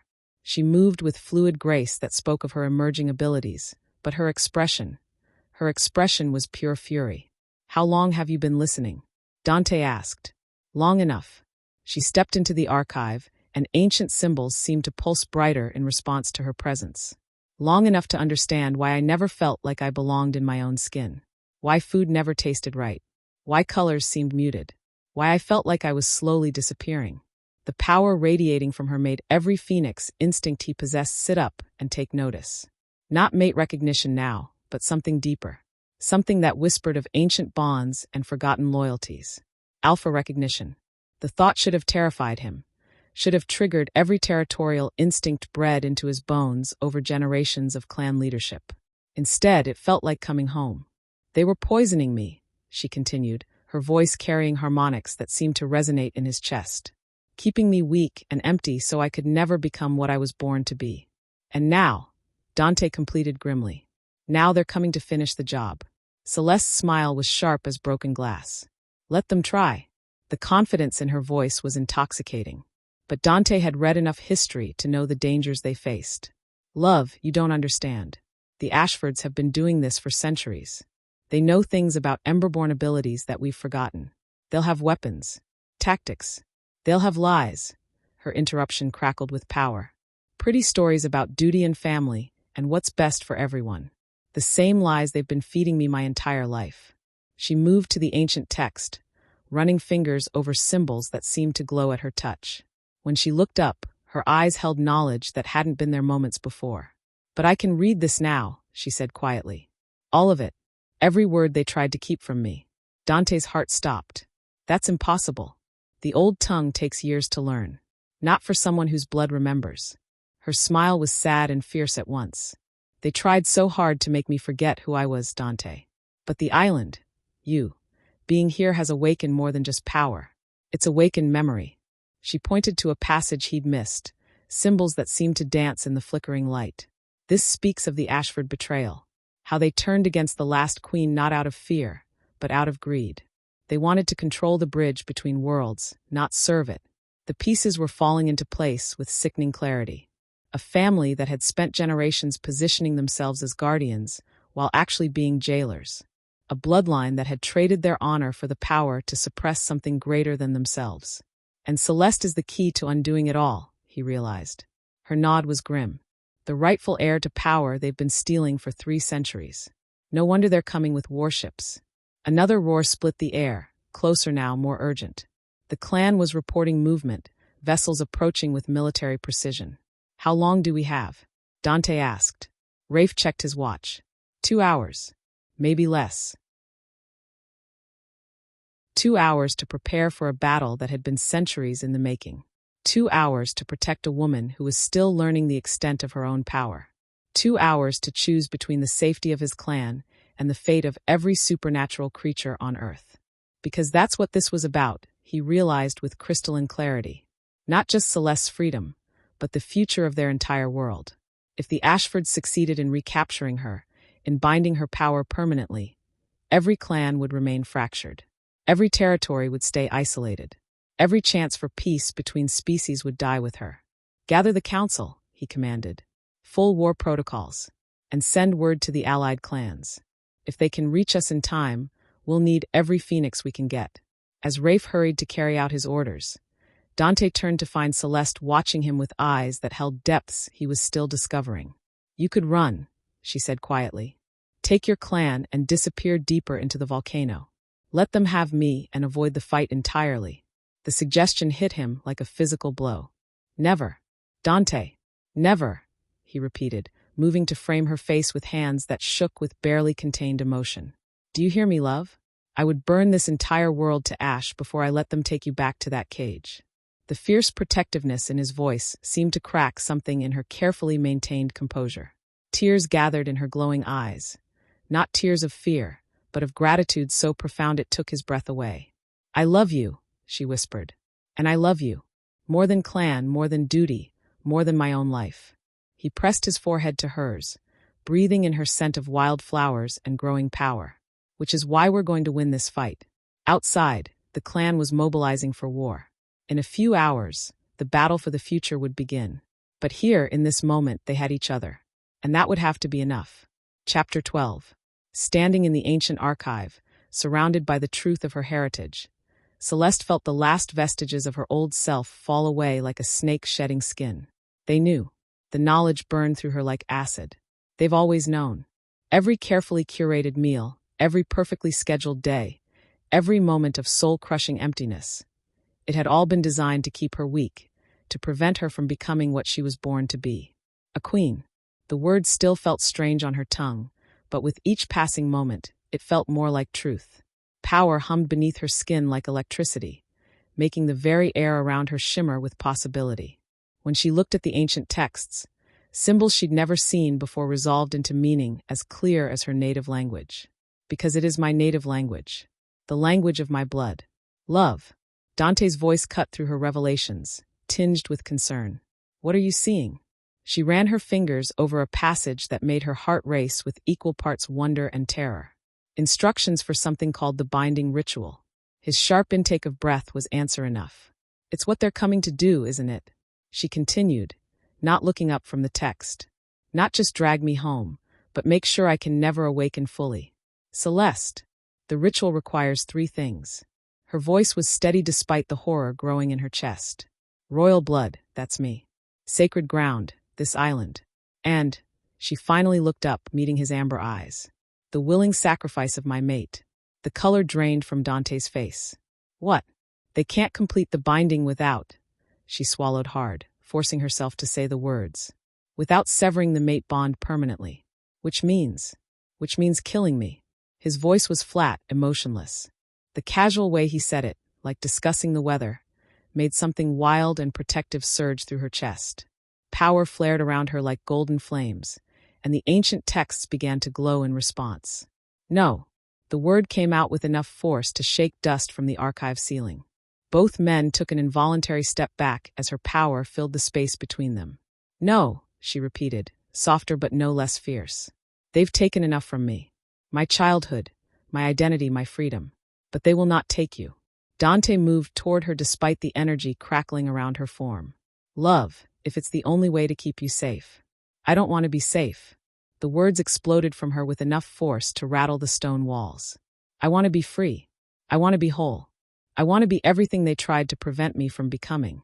She stood, and the texts around her began to levitate, pages turning as if guided by invisible hands. Knowledge flowed into her mind like water into a drought-cracked river. Spells and rituals, histories and prophecies, all the wisdom they'd tried to keep from her. There's another way, she breathed. Celeste, there's another way. She spun to face them both, and Dante actually stumbled backward at the sight of her. She could only imagine what she looked like. Power wreathing her like living light, eyes blazing with inner fire, hair whipping around her face as if caught in a wind that touched only her. The Ascension Ritual. It's here in the oldest texts. The original method for awakening an Emberborn queen before the betrayers twisted it into something meant to bind instead of free. Hope flickered in Dante's eyes, quickly followed by wariness. What does it require? She looked down at the floating text, reading words that seemed to burn themselves into her memory. 3 elements, royal blood mine. Sacred ground, this island. And, she paused, and the willing bond of a mate. Not sacrifice bond. Permanent, unbreakable, soul-deep connection. The silence that followed was deafening. She watched emotions play across Dante's face. Hope, fear, wonder, terror. This wasn't just about love anymore. This was about changing the fundamental nature of Celeste, he said carefully. That kind of bond, it would make us something new. Neither fully human nor fully phoenix, but something that could bridge both worlds. She finished. Something that could unite the clans. Bring peace between species. Create the future the first queens envisioned. Or something that could destroy everything if it goes wrong. The brutal honesty in his voice made her heart ache. But when she looked into his eyes, she saw the same wild hope that was growing in her chest. Are you willing to take that risk? She asked quietly. Instead of answering immediately, he moved closer. Close enough that she could see the flecks of gold in his amber eyes, could smell the smoke and masculine warmth that had become home to her. I was willing to die for you, he said simply. Being willing to live forever with you seems like the easier choice. Joy exploded through her chest like sunrise. She was reaching for him when Rafe's voice cut through the moment. Alpha, they're here. Through the archive's narrow window, she could see them. 3 sleek vessels cutting through the waves like predators, heading straight for the island. Her family, coming to drag her back to her cage. Coming to complete the binding that would destroy everything she was becoming. How long? Dante asked. 30 minutes to shore, Rafe replied grimly. Maybe less. 30 minutes. Not enough time for a proper ritual. Not enough time to gather the clan. Not enough time for anything except. We do it now, Celeste said. Both men stared at her. Now. The ritual? Dante's voice cracked. We need time, preparation, the proper ceremonies. Were invented by people who had the luxury of safety. She grabbed his hands, and power arced between them like visible lightning. We don't. It's now or never, Dante. Choose. She watched him wrestle with the decision, saw the moment when love won over caution. Now, he said firmly. We do it now. As they knelt together in the center of the glowing symbols, Celeste felt power building around them like a storm about to break. Outside, her family's ships drew closer, carrying weapons and binding spells and 3 centuries of accumulated hatred for what she represented. But here, in this sacred space, with her mate's hands in hers and ancient magic singing in her blood, She felt something they could never touch. Hope. Ready, she whispered. Dante's smile was pure phoenix. With you? Always. The ritual began, and the island itself seemed to hold its breath as two souls prepared to become one. The war for the future was about to begin, and they would face it as something the world had never seen before. Chapter 13. The ritual's fire burned through every cell in Celeste's body, rewriting her on a molecular level. This wasn't pain, it was transformation, pure and absolute. The ancient symbols beneath their feet pulsed with heartbeat rhythms as she and Dante knelt in the sacred circle, hands clasped, power building between them like a storm about to break. This is it, she thought as energy crackled along her skin. No going back now. Through the archive's narrow window, she could see her family's ships drawing closer, sleek predators cutting through waves that should have turned them away. But the Ashfords had spent centuries learning to circumvent protections meant to keep intruders at bay. Because they're not really intruders, are they? The bitter truth burned in her chest. They're jailers coming to collect their escaped prisoner. Celeste. Dante's voice drew her back to the moment. His amber eyes held depths of love and terror in equal measure. Are you ready? Was anyone ever ready to fundamentally change what they were? To reach for power that could save or damn them both? With you, she squeezed his hands, feeling lightning arc between their palms. Always. The ritual words came to her lips without conscious thought. Ancient syllables that tasted of fire and wild places, of bonds forged in flame and sealed in ash. As she spoke them, the carved symbols flared brighter, casting dancing shadows on stone walls that had witnessed the ceremony only once before, 300 years ago, when the last queen chose love over duty and paid the ultimate price. But Celeste wasn't choosing love over duty. She was choosing to redefine what duty meant. Not obligation to those who'd caged her, but responsibility to those who needed bridges built between worlds. Power surged through the connection between them, and Dante's human facade flickered. For a moment, she saw him as he truly was, man and phoenix existing in perfect harmony, predator and protector merged into something magnificent. Your turn, she whispered. His words came rougher, edged with the cry that lived beneath his skin, but the meaning was the same. Commitment, transformation, the willing surrender of everything they'd been for everything they could become together. The symbols beneath them blazed like captured stars.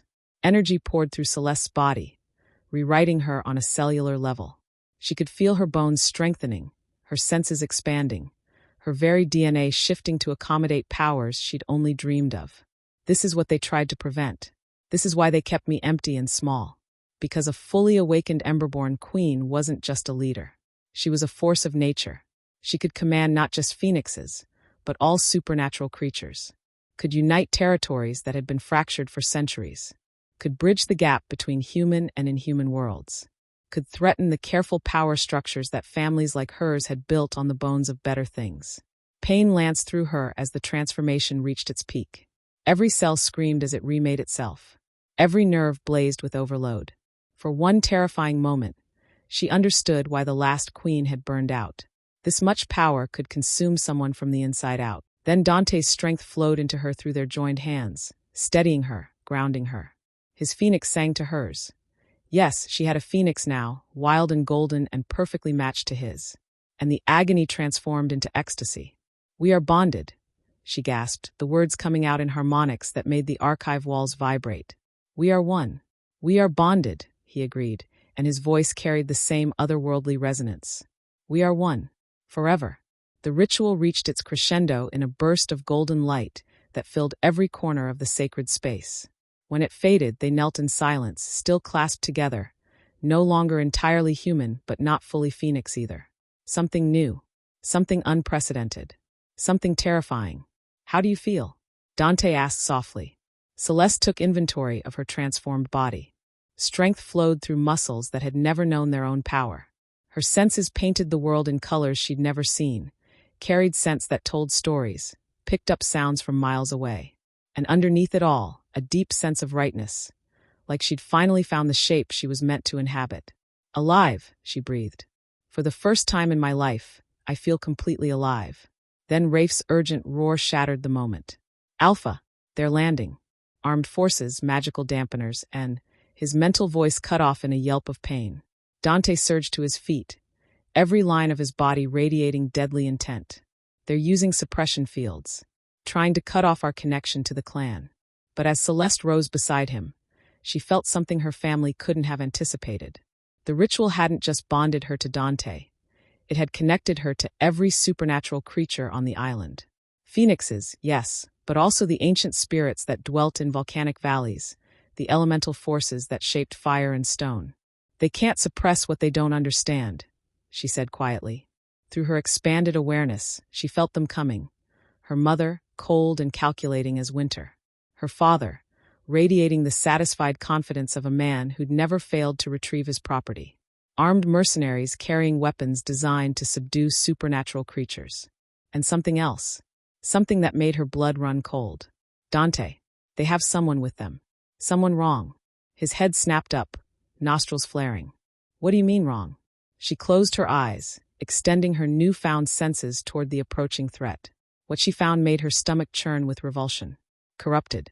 They have a corrupted phoenix with them. Someone who's been changed, twisted into something that serves them instead of the natural order. The implications hit them both simultaneously. The Ashfords hadn't just been containing Emberborn power. They'd been experimenting with it, creating abominations that could serve as weapons against the very creatures they were meant to protect. How many? Dante's voice was pure alpha now, cold as volcanic stone. 3 corrupted ones. Maybe more. She opened her eyes, meeting his amber gaze. They're not just here to drag me home, are they? They're here to eliminate the threat I represent. To eliminate us all. The truth settled between them like a blade. This wasn't a rescue mission or even a recapture operation. This was genocide dressed up as family intervention. But as Celeste felt her powers stabilizing, as she sensed the clan mobilizing despite the suppression fields, as she recognized the deadly potential thrumming in her veins, one thing became crystal clear. The Ashfords had made a critical miscalculation. They'd spent so long keeping her weak that they'd forgotten what she was capable of when truly awakened. Had grown so accustomed to controlling her that they couldn't imagine her refusing to be controlled. "Let them come," she said, and her voice carried power that made the ancient stones hum in response. "They want to see what they've created by keeping me caged for 24 years. Dante's smile was pure predator. Time to show them. As they walked toward the archive entrance, toward the battle that would determine the future of their world, Celeste felt the last chains of her old life shatter completely. She'd been Celeste Ashford, perfect daughter and empty vessel. Now she was something far more dangerous. She was free. Chapter 14. The moment Dante stepped from the archive into the pre-dawn darkness, he knew they were fighting for more than just Celeste's freedom. They were fighting for the survival of every supernatural creature in existence. The suppression fields hit him like physical weights, trying to sever his connection to his clan, to his phoenix, to the power that made him alpha. But the ritual had changed him too, had woven Celeste's strength into his bones until he was something new and infinitely more dangerous. "Report," he commanded through the clan bond, surprised when his mental voice cut through the dampening effects like they were nothing more than morning mist. Rafe's response came tinged with amazement. "Alpha, how are you? The suppression fields should be blocking. The ritual changed more than we expected. Status report. Now, 3 boats. 60 personnel total. Military-grade weapons. Some kind of magical tech I've never seen before. And Alpha." A pause filled with revulsion. "They have phoenixes with them. But they're wrong. Twisted. They smell like death and unnatural magic." Beside him, Celeste tensed. Through their new bond, he felt her power flare in response to her rising anger. "Abominations," she said quietly. "They've been experimenting on captured phoenixes, turning them into weapons." The knowledge hit Dante like ice water. Everything he believed about the Ashfords, that they were misguided but ultimately human, shattered in an instant. This wasn't about containing dangerous power. This was about perverting it for their own ends. "How long have they been doing this?" he asked. Through their bond, he felt Celeste sifting through memories unlocked by her awakening. Her face went pale. Decades. Maybe longer. Every supernatural creature that's gone missing near human settlements, they weren't killed. They were taken, changed, broken until they could be reshaped into tools. The magnitude of the betrayal staggered him. While clans had hidden in remote territories, believing they were safe from human interference, the Ashfords had been systematically harvesting their people, creating an army of corrupted creatures that could infiltrate supernatural communities undetected. They're not here to drag you home, he realized. They're here to field test their weapons. A new voice crackled through the morning air, amplified by technology that should never have existed, carried in tones he recognized from Celeste's descriptions. "Celeste, darling." Helena Ashford's voice was honey over poison. "Enough of this childish rebellion. Come home willingly, and we won't have to demonstrate what happens to communities that harbor our property." Property. The word sent rage blazing through every nerve in Dante's body. His phoenix surged upward, demanding blood and vengeance, and the complete destruction of everything that threatened their mate. But Celeste's hand on his arm steadied him. When he looked into her glowing eyes, he saw not the frightened girl who'd jumped from the resort, but a queen coming into her power. "She's baiting us," Celeste said calmly, "trying to make us charge in without thinking. She doesn't know about the ritual, doesn't know what we've become. Then let's educate her." They moved through the forest like shadows, their enhanced abilities letting them bypass the detection equipment the mercenaries had deployed. Through the clan bond, Dante coordinated with his phoenixes. A complex dance of positioning and timing that would have been impossible under normal suppression fields. But nothing about this was normal anymore. When they reached the ridge overlooking the beach, what Dante saw made his blood freeze. 3 boats had indeed landed, disgorging armed personnel with military precision. But it was the creatures moving among them that turned his stomach. Phoenixes, yes, but twisted into grotesque parodies of their natural forms. Larger than they should be, muscles bulging with unnatural growth, eyes that glowed not with inner fire, but with the sickly light of corrupted magic. And leading them, "Christ," he breathed. "Marcus." Celeste's intake of breath was sharp as pain. "You know him. He was Alpha of the Northern Clan. Disappeared 6 months ago during a territorial dispute. We thought he was dead, but Marcus wasn't dead. He was something worse. The proud phoenix who'd once commanded respect across 3 territories had been broken and reshaped into a weapon. His plumage was patchy and diseased-looking, his movements jerky and unnatural.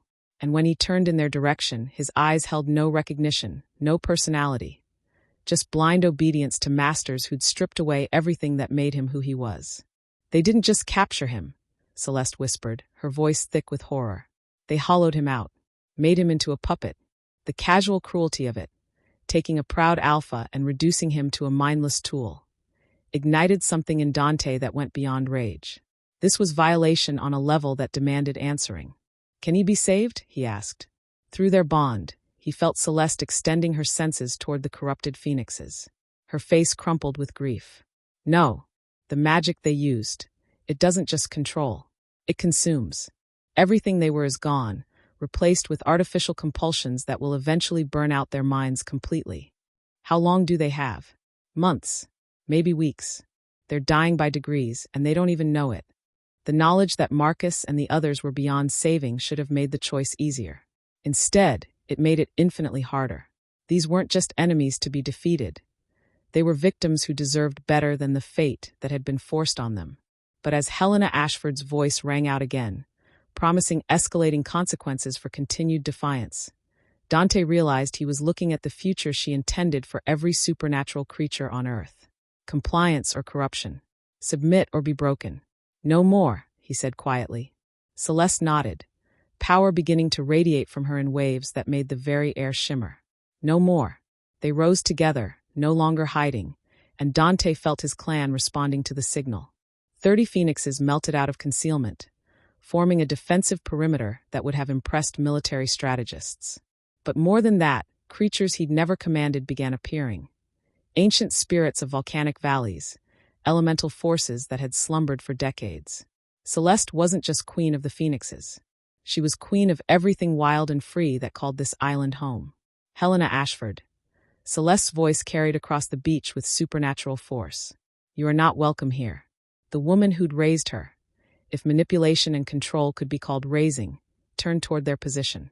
Even at this distance, Dante could see the moment recognition dawned. See the calculation in her expression as she realized her perfectly managed daughter had become something unprecedented. "Impressive, darling," Helena called back. "But you're still my blood, still bound by the same laws that have governed our family for centuries. Come down and we'll discuss this like civilized people." Celeste's laugh was pure music and absolutely terrifying. I am no longer your blood, she replied. I am something you could never understand or control. And you? Power flared around her like visible flame. You are trespassing on sovereign territory. The battle lines were drawn, and as the first shots rang out across the beach, Dante realized they weren't just fighting for their lives. They were fighting for the future itself. Chapter 15. The moment the first bullet whistled past her head, Celeste discovered what it truly meant to be free. Not the desperate flight from a resort, or the tentative exploration of forbidden desires. This was freedom as a force of nature, wild, uncompromising, and absolutely unstoppable. Take cover. Dante's alpha command echoed across the ridge. But Celeste remained standing as chaos erupted around them. She could see the bullets coming, could track their trajectories with enhanced senses that turned the world into a slow-motion dance of cause and effect. When she moved, it was with fluid grace that made the projectiles seem laughably slow. This is what they were afraid of. This is why they kept me weak. Through her expanding awareness, she felt the battle unfolding across multiple fronts. Dante's clan engaging the mercenaries with coordinated precision. Ancient spirits rising from volcanic valleys to defend their territory. And underneath it all, her family's growing desperation as they realized their careful plans were crumbling. The dampening fields aren't working. Someone shouted from the beach. Increase power to the suppressors. Ma'am, she's not showing up on any of our sensors. Of course she wasn't. The technology they developed was designed to detect and counter traditional supernatural abilities. But what she'd become during the ritual was something new. A fusion of human innovation and primal magic that their instruments couldn't classify. Celeste. Helena's voice cut through the din, carrying notes of authority that had once been absolute law in her world. Stop this nonsense immediately. You're endangering innocent people. The hypocrisy made her laugh, a sound that rang across the battlefield like silver bells touched with madness. Innocent, she called back. These are the people who've been systematically harvesting supernatural creatures for experimentation, who've turned proud alphas into mindless weapons, who've spent 24 years slowly poisoning their own daughter to prevent her from becoming what she was born to be. There are no innocent people on that beach, she continued, her voice carrying power that made the sand itself tremble. Just predators who finally found prey that bites back. A new sound cut through the battle. The agonized cry of a corrupted phoenix taking damage. Celeste turned to see Marcus, the broken alpha, limping toward Dante with movements that spoke of pain beyond physical injury. He's suffering. The knowledge hit her like a physical blow. The magic keeping him functional is burning him alive from the inside. Through their bond, she felt Dante's anguish as he faced his former friend. The corrupted phoenix's attacks were vicious but uncoordinated, the product of artificial programming rather than natural instinct. Each strike caused him visible pain, but he couldn't stop, couldn't choose, couldn't be free. I can end his suffering, she told Dante through their connection. Do it, came his immediate response. He deserves better than this. Celeste extended her power toward the broken alpha, feeling for the points where corrupted magic met natural essence. What she found made her stomach churn. Layers of invasive spells wrapped around his core like parasitic vines, feeding on his life force while forcing obedience. I'm sorry, she whispered, then sent a pulse of pure cleansing energy through the connections. Marcus collapsed instantly, his agonized expression smoothing into something resembling peace. For just a moment, clarity returned to his eyes. Enough for him to meet Dante's gaze with gratitude before the light faded permanently. Thank you. Dante's voice was rough with grief and rage. Now let's make sure his death means something. The other corrupted phoenixes were advancing, their movements equally painful to watch. But before Celeste could extend her mercy to them, a new voice rang across the battlefield. Fascinating. She turned to see a figure approaching from the boats, tall, distinguished, wearing the kind of expensive suit that whispered of boardrooms and power lunches. Her father, Gregory Ashford, studying the scene with the detached interest of a scientist observing a particularly intriguing experiment. You've exceeded even our most optimistic projections, he continued, seemingly oblivious to the violence surrounding him. The integration is remarkably stable. We'll definitely want tissue samples before the extraction. Extraction. The clinical term made something cold and predatory uncoil in her chest. There will be no extraction, she said quietly. Gregory's smile was all calculated charm. Oh, but there will. You see, darling, this little rebellion has actually served our purposes perfectly. We've learned more about activated Emberborn abilities in the last hour than we have in decades of theoretical research. He gestured toward the corrupted phoenixes, toward the mercenaries with their specialized weapons, toward the technological marvels they deployed to track and contain supernatural creatures. All of this exists because of you, because we knew someday you'd awaken, and we wanted to be ready. His voice carried across the beach with disturbing calm. Every creature we've captured, every experiment we've conducted, every innovation we've developed, it's all been in preparation for this moment. The scope of the betrayal was staggering. Her entire life, every moment of careful management, every restriction, every demonstration of their love, it had all been leading to this. They hadn't been trying to prevent her awakening. They'd been ensuring they could control it when it happened. You're insane, she breathed. We're pragmatic. His expression never wavered. Supernatural creatures represent both a threat and an opportunity. Left to their own devices, they could destabilize human civilization. But properly managed, properly utilized, they could be the key to humanity's next evolutionary leap. By enslaving them, she said flatly. By integrating them. His voice hardened. Your little phoenix friend there, his clan, his territory, his entire way of life, it's all obsolete. We're offering them the chance to serve a higher purpose. Rage blazed through her like wildfire. You're offering them the chance to be tortured into compliance. We're offering them survival. Gregory's voice was cold now. The old ways are dying, Celeste.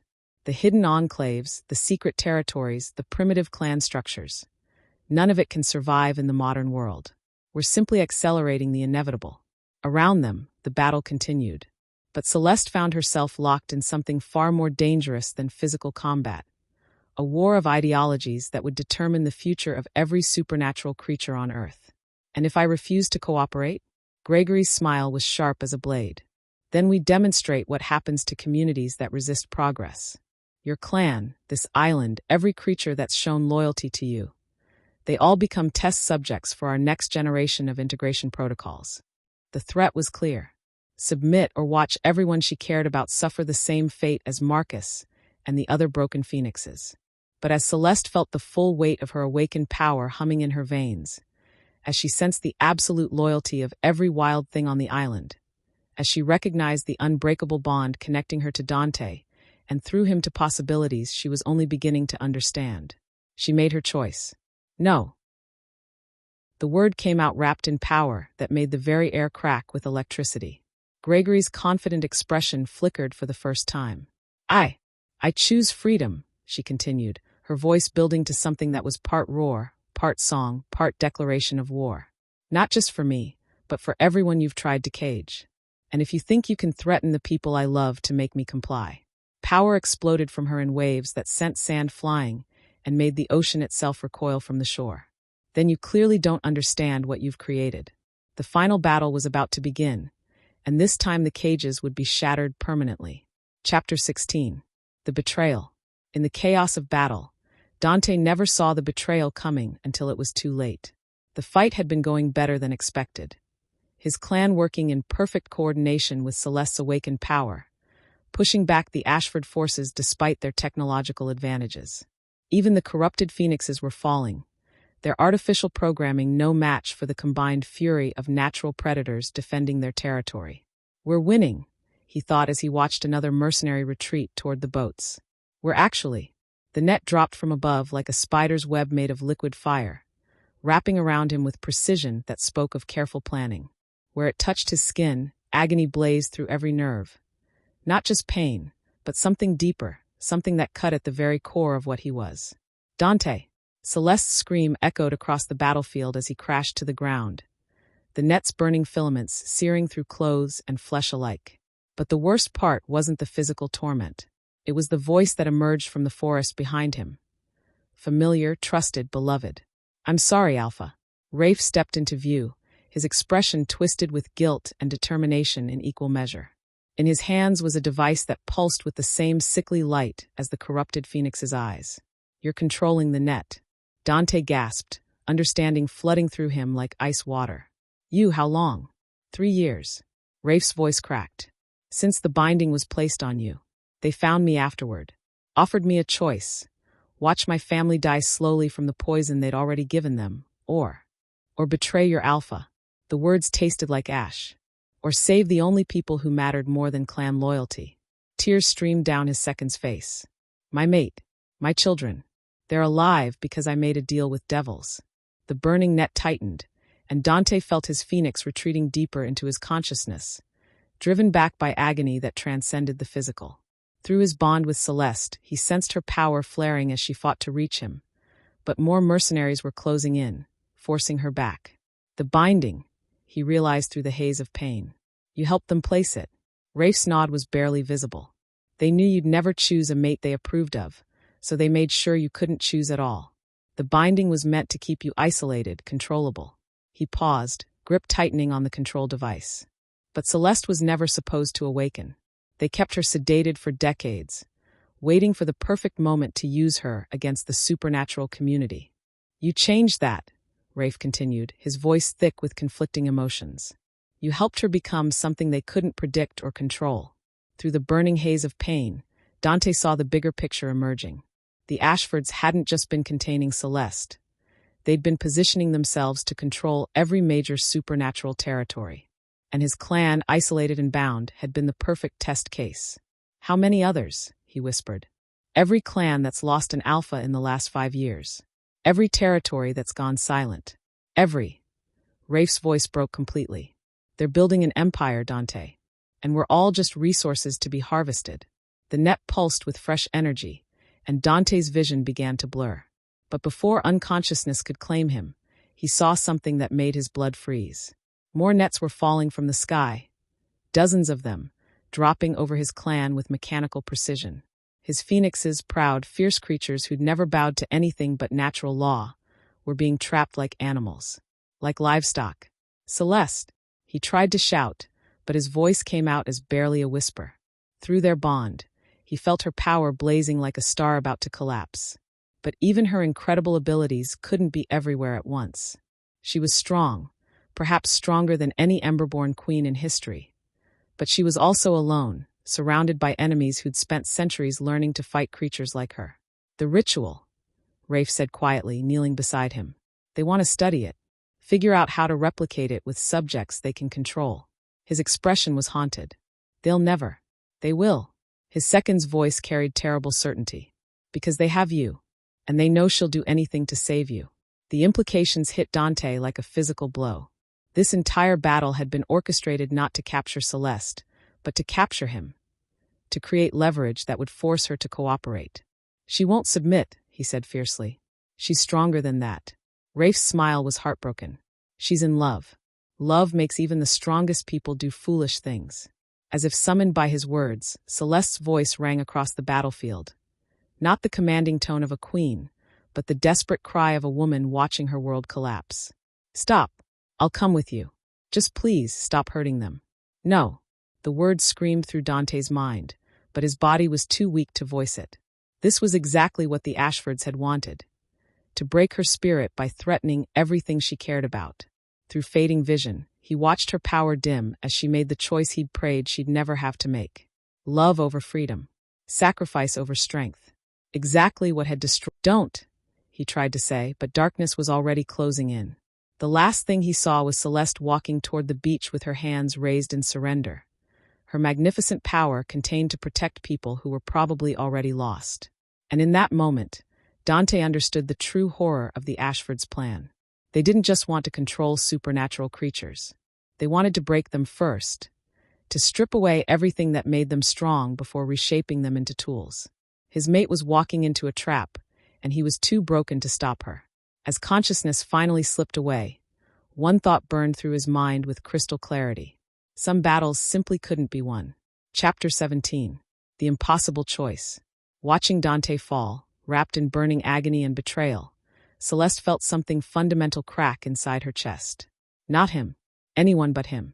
Power exploded from her in waves that sent sand flying and made the very air scream with electric fury. She could have reduced the entire beach to glass, could have called down forces that would have made the ocean itself rise up in her defense.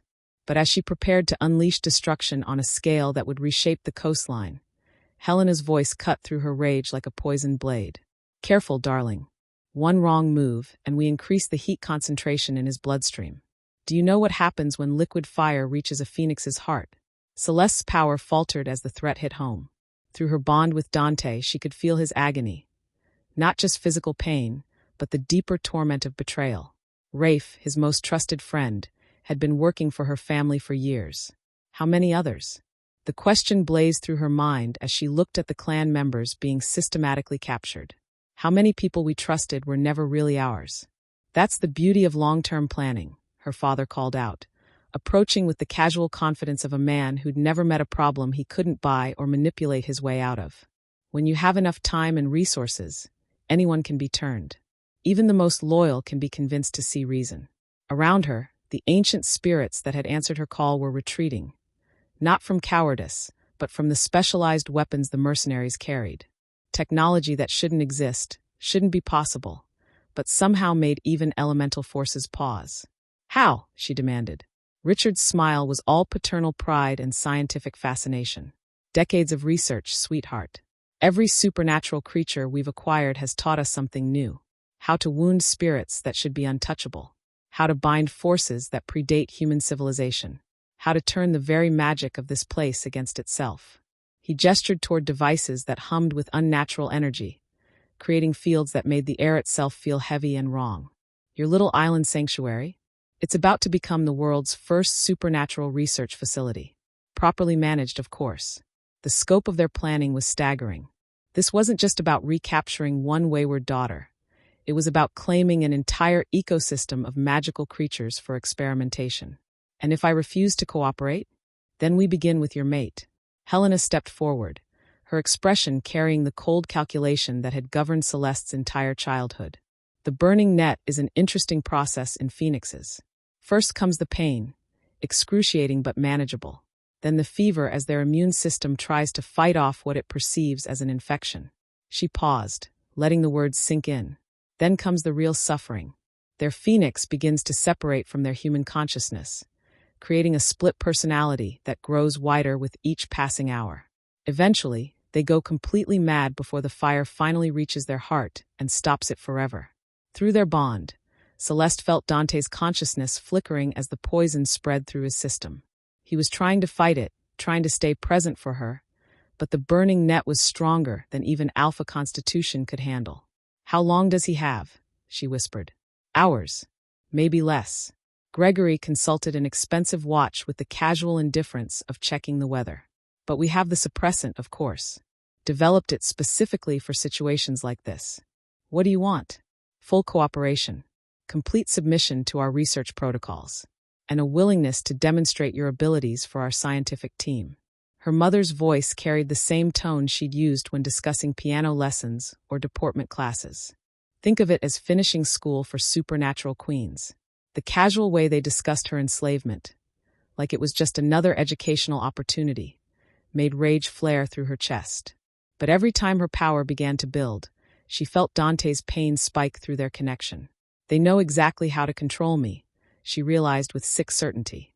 "They're using my love against me, just like they used Rafe's family against him. And my clan." The words came out smaller than she'd intended. "The phoenixes, the spirits, all the creatures who answered my call." "Research subjects," Gregory replied matter-of-factly. "We'll start with the most interesting specimens, that fascinating bond you've developed, for instance, and work our way through the rest as time permits." Research subjects. Not people, not beings with their own desires and fears and hopes. Just things to be studied and broken and discarded when they were no longer useful. "You're monsters," she breathed. "We're pioneers." Helena's correction was sharp. "The supernatural world is changing whether they accept it or not. We're simply ensuring that humanity maintains control of the process rather than being swept away by it. By enslaving everyone who's different from you. By integrating them into a system that benefits everyone." Her mother's voice hardened. "Your phoenixes get protection and purpose. We get access to abilities that could revolutionize everything from medicine to national defense. It's a partnership. It's genocide with better marketing." Helena's slap came so fast Celeste barely saw it coming. The sound cracked across the beach like a gunshot, and for a moment, the old patterns reasserted themselves.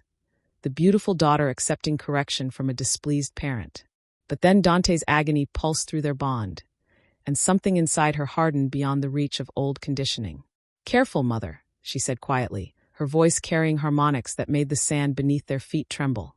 "I'm not the empty shell you raised anymore." "No, you're not." Helena's expression shifted to something that might have been genuine emotion if she'd been capable of genuine emotion. "You're something far more valuable. But you're still my daughter, and you'll still do as you're told." "Or what? You'll kill Dante anyway? Torture my clan regardless? Destroy everything I care about just to prove you can?" The silence that followed was deafening. Around them, mercenaries held their weapons steady, corrupted phoenixes waited for orders, and the sea itself seemed to hold its breath. "Yes," Gregory said simply. "If that's what it takes to ensure your cooperation, then yes. We'll make examples of everyone you care about until you understand that resistance is futile." The casual cruelty of it, the matter-of-fact way he discussed mass murder as a management technique, finally broke something inside her that had been holding on to the last shreds of hope. "They're not going to stop. Even if I surrender, even if I give them everything they want, they'll keep hurting people just because they can." Through her bond with Dante, she felt his consciousness struggling to surface despite the burning poison in his veins. When their eyes met across the beach, she saw understanding in his amber gaze. "He knows what I'm thinking. He knows what I have to do." "Your decision, sweetheart," Helena pressed. "Cooperation or consequences. Choose quickly. Your mate's time is running out." Celeste looked around the beach at the carnage her family had brought to paradise. At proud phoenixes trapped in burning nets. At ancient spirits forced into retreat by abominations that shouldn't exist. At Dante dying slowly while his best friend held the device that could save or damn him. At the future they were offering. Slavery disguised as partnership, genocide dressed up as progress. "I choose," she began, then stopped as a new sound cut through the morning air. Roars, dozens of them coming from the forest. But not from Dante's clan. These voices were unfamiliar, wild, absolutely feral with rage. Her father's confident expression flickered. "What?" The tree line exploded as phoenixes poured out of the forest like a living inferno. Not just one clan, but several. Dozens of magnificent creatures moving with coordinated fury that spoke of alliance forged in desperation. The other territories, Celeste breathed. They felt the call. Because that's what her awakening had really been.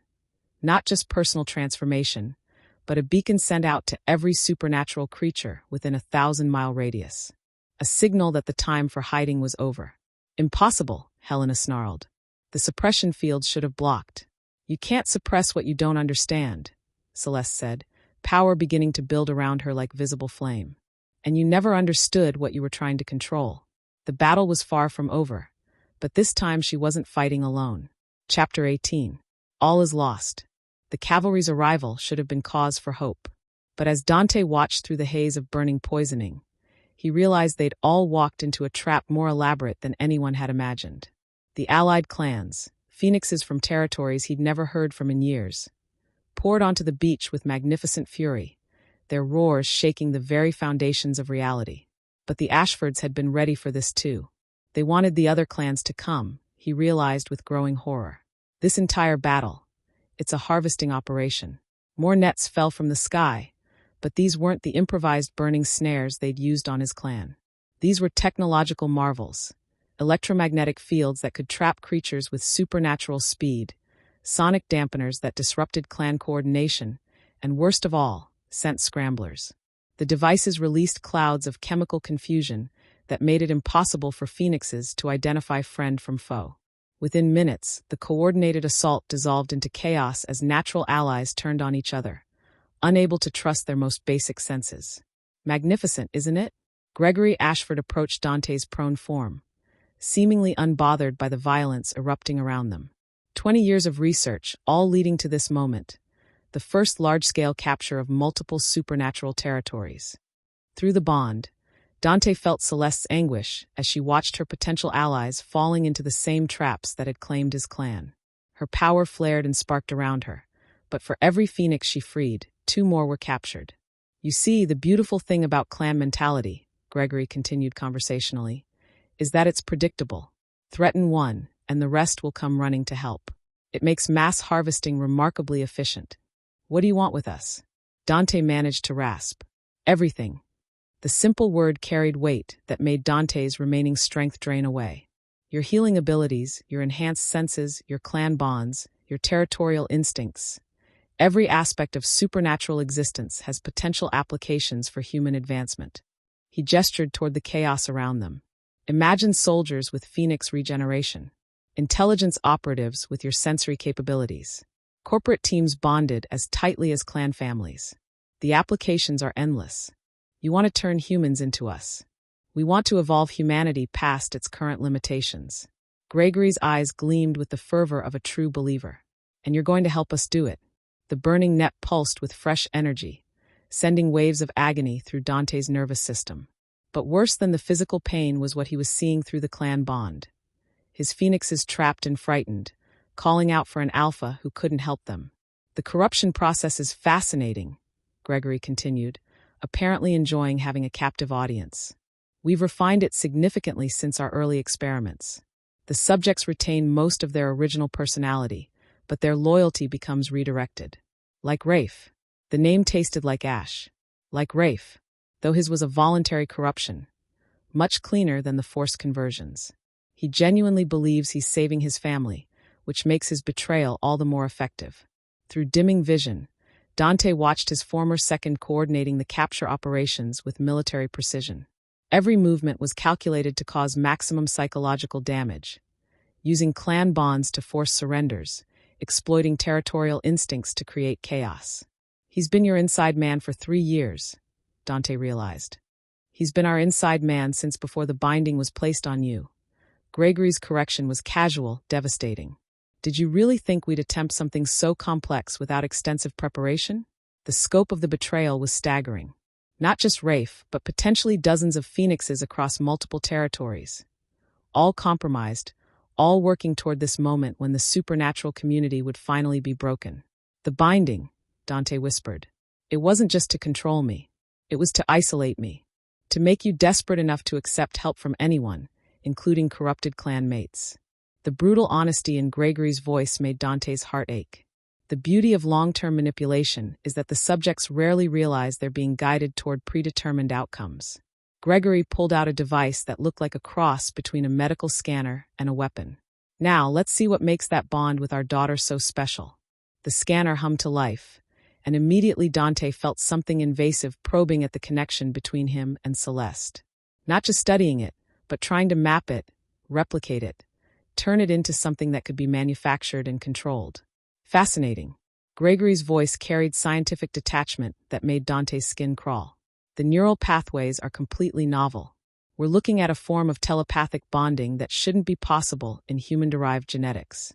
Through the bond, Dante felt Celeste's power spike as she sensed the violation. But every time she tried to help him, more nets fell on the phoenixes around her, forcing her to choose between his pain and their capture. She can't save everyone, Gregory observed clinically.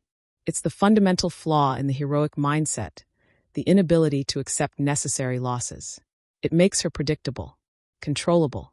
She's stronger than you think. Perhaps. But strength without wisdom is just violence, and violence without strategy is just chaos. Gregory gestured toward the beach where the battle was turning into a massacre. Look around you, Alpha. This is what her strength has accomplished. Dante forced himself to look, and what he saw made his heart break. Dozens of magnificent phoenixes trapped in burning nets, their cries of pain and confusion echoing across the water. Ancient spirits retreating deeper into the volcanic valleys as technological abominations advanced.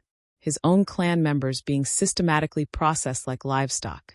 And at the center of it all, Celeste, blazing with power she was too compassionate to use effectively, too loving to accept the casualties that victory would require.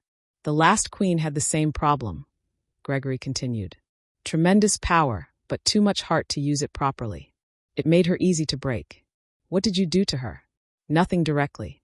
We simply created situations where her choices were between personal happiness and the greater good, between love and duty, between saving individuals and saving species. Gregory's smile was sharp as a blade. She chose love every time, and each choice made her a little weaker, a little more isolated, until finally she had nothing left but power eating her alive from the inside. Through the bond, Dante felt Celeste's anguish as she realized the same pattern was repeating. Every time she chose to save someone, more people fell into danger. Every act of mercy created new opportunities for cruelty. And Celeste will make the same choices, Gregory concluded with satisfaction. Because that's who she is. That's who we made her to be. The scanner beeped, and Gregory studied the readout with scientific fascination. Remarkable. The bond is actually strengthening even as you weaken. It's as if her power is trying to sustain you through the connection, which gives us exactly the leverage we need. Helena Ashford approached, her expression carrying the cold satisfaction of a hunter who'd finally cornered her prey. Celeste, darling. Last chance. Full surrender, or we cut the bond permanently and let you watch him die. Across the beach, Dante saw Celeste freeze as the ultimatum hit home. Around her, the battle raged on. Phoenixes falling, spirits retreating, hope dying one capture at a time. And in that moment, he finally understood the true horror of what the Ashfords had orchestrated. They hadn't just wanted to capture the supernatural community. They'd wanted to break it so completely that it would never rise again. Through their bond, he felt Celeste's power beginning to dim as despair took hold. And for the first time in his life, Dante wondered if some battles simply couldn't be won. Chapter 19. Watching everything she loved burn while her family offered salvation at the cost of her soul, Celeste finally understood what true power meant. Not the ability to destroy, but the courage to choose who deserved to be saved. The realization hit her like lightning as she stood on the battlefield, surrounded by the carnage her compassion had enabled. Every time she'd chosen mercy over strategy, every moment she'd hesitated to use her full strength, she'd given the Ashfords more opportunities to hurt the people she cared about. They're counting on my heart being my weakness. But as she felt Dante's consciousness flickering through their bond, as she watched proud phoenixes being processed like livestock, as she heard the agonized cries of spirits being driven from their ancestral homes, something fundamental shifted inside her chest. What if my heart is actually my greatest weapon? The thought came from depths she hadn't known existed. Not the manufactured emptiness her family had cultivated, but the primal core of who she truly was. A queen, a bridge builder, a protector of everything wild and free. And protectors sometimes had to make terrible choices. Last chance, darling, Helena called across the beach, her voice carrying the satisfied confidence of someone who'd never lost a game of manipulation. Surrender now, and we'll make this quick. Quick. Like they'd made Marcus' transformation quick. Like they'd made Rafe's corruption quick. Like they planned to make every supernatural creature's enslavement quick and efficient and utterly permanent. No. The word came out wrapped in power that made the very air crack with electricity. But this wasn't the desperate fury she'd shown before. This was something colder, more focused, more dangerous. I said no to you 24 years ago when I took my first breath and refused to be the empty doll you'd designed. I said no when I jumped from your resort. I said no when I chose love over the cage. Power began building around her like visible flame. But instead of the wild, uncontrolled energy she displayed before, this was precise, deadly. The power of someone who'd finally stopped caring about collateral damage. And I'm saying no now. Not just for me, but for everyone you've tried to break. Helena's confident expression flickered. Celeste, you're being. I'm being exactly what you created. Her voice carried harmonics that made the sand beneath their feet vibrate. 24 years of careful management.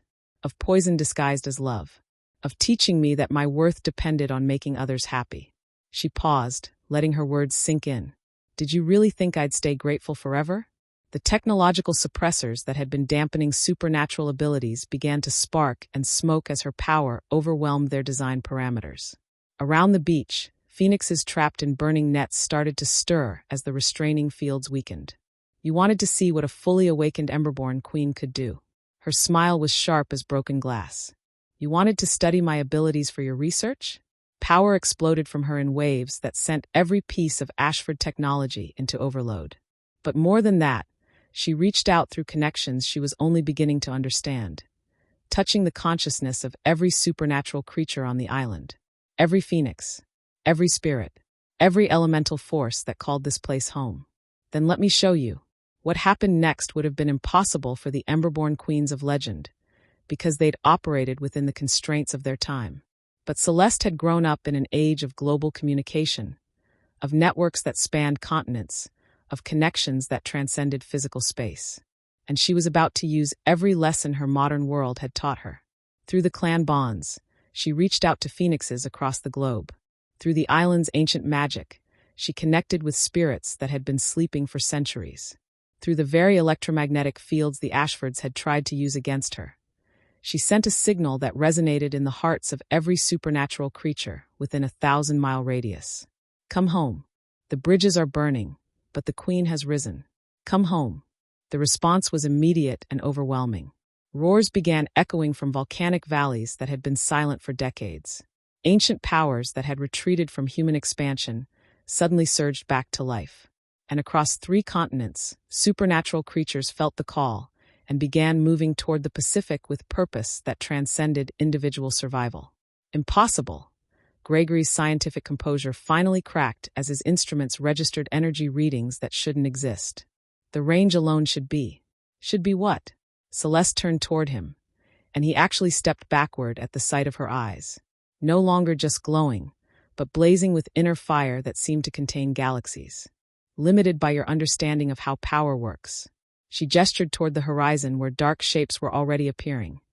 Not just boats, but creatures that moved through water like it was air, spirits that rode thermal currents like living flames, forces of nature that had decided civilization had encroached far enough. You spent so long studying us that you forgot we might be studying you right back. The burning nets containing Dante's clan were dissolving as her power neutralized the technology that sustained them. But more importantly, she could feel the poison in Dante's system responding to her call. Not being driven out, but being transformed, turned from weapon into medicine, from curse into blessing. Because that's what Emberborn queens had always done. They didn't just heal. They redeemed. The suppressant. Helena's voice carried genuine fear for the first time in the conversation. You can't possibly. Can't possibly what? Save him without your permission. Celeste's laugh was music and madness combined. I don't need your suppressant, mother. I never needed anything you were selling. Through their bond, she felt Dante's consciousness stabilizing as the burning poison in his bloodstream transformed from weapon into power. Not just healing him, but making him stronger, making both of them stronger through their connection. This is what you were really afraid of, she realized aloud. Not that I'd become powerful, but that I'd become powerful enough to make you irrelevant. The beach around them was transforming as supernatural forces converged on the island. The very sand was shifting to accommodate creatures that hadn't walked the earth in living memory. The air itself was thickening with magic that made breathing feel like drinking starlight. You built your empire on the premise that supernatural creatures needed human management to survive in the modern world. Her power reached its crescendo, and for a moment, she was connected to every wild thing that had ever drawn breath. But what if the opposite is true? Phoenixes and spirits, elementals and creatures whose names had been forgotten but whose essence remained eternal. All of them singing in harmony that made the very foundations of reality tremble. What if humanity needs us to remember what it means to be truly alive? The question hung in the air like a challenge to reality itself. And as the first of the ancient powers made landfall, creatures of pure flame and volcanic fury, Celeste finally understood what her awakening had really been about. Not just becoming a queen, but becoming the bridge her people had been waiting for. The war was far from over, but for the first time since the battle began, they were fighting from a position of strength. Chapter 20. The moment the burning poison in his veins transformed from curse to blessing, Dante understood that everything had changed. Not just the battle, but the very nature of what they were fighting for. She's not just healing me, he realized as power flowed through their bond like liquid fire. She's remaking me. The transformation was unlike anything he'd experienced. Not the violent shift from human to phoenix, but something deeper, more fundamental. He could feel his consciousness expanding to accommodate connections he'd never imagined possible. Clan bonds that stretched across continents. Territorial awareness that encompassed entire ecosystems. The ability to hear the heartbeat of every wild thing that called this world home. Dante. Celeste's voice echoed through their connection, tinged with worry and wonder in equal measure. Are you? I'm more than all right. He rose from the dissolving burning net, and the motion felt like resurrection. I'm exactly what we need to be. Around them, the beach was transforming into something from legend. Ancient spirits were manifesting in forms that made the air shimmer with heat. beings of pure flame and volcanic stone that hadn't been seen since the world was young. Phoenixes from dozens of territories were emerging from the forest, their eyes blazing with purpose that transcended clan loyalties. And in the distance, moving across water that parted before them like glass, came the truly impossible ones. Creatures that hadn't been seen since humanity first learned to fear fire, drawn by Celeste's call to witness what might be the final battle between the old ways and the new. "This is what the prophecy spoke of," he said, the words coming from knowledge he hadn't possessed moments before. Not just the awakening of a queen, but the convergence, when all supernatural bloodlines would either unite or be destroyed. The Ashford forces were regrouping, their confidence shaken, but not broken. Gregory was barking orders into communication devices, while Helena coordinated their remaining corrupted phoenixes with military precision. "They're not retreating," Celeste observed, her voice carrying notes of grim respect. "Even now, even seeing what we've become, they're not backing down. Because they can't." The truth hit Dante with crystalline clarity. This isn't just about controlling us anymore. If they fail here, if word spreads about what really happened, every supernatural creature on Earth will know that the Ashfords are enemies, not allies. The implications were staggering. For decades, the family had maintained their power through careful manipulation, convincing isolated communities that cooperation was survival, that integration was evolution. But if their true methods were exposed, they'll face a united supernatural world for the first time in centuries, Celeste finished. Every clan, every territory, every creature that's been hiding in the shadows. Exactly. So they have to win here, completely and permanently. They have to break us so thoroughly that no one will ever dare resist again. As if summoned by their realization, Rafe stepped forward. But the phoenix who approached wasn't the broken, guilt-ridden traitor from before. His eyes blazed with artificial fire, and his movements carried the jerky precision of someone operating under external control. "They've activated his final programming," Dante said quietly. "Whatever's left of my friend, it's gone now." "Dante." The voice that came from Rafe's throat was his, but the words carried inflections that spoke of circuits and software rather than consciousness. "You have 60 seconds to surrender before we begin eliminating hostages." Around the beach, corrupted phoenixes were taking positions near captured clan members, not threatening them directly, but making their intent clear. Compliance or consequences. The same choice they gave the last queen. "There's a third option," Dante said. Before anyone could react, he threw back his head and cried out. Not the territorial call of an alpha, but something older, deeper. The sound that had once called the first clans together when the world was young and humans were just another species learning to survive. The response was immediate and overwhelming.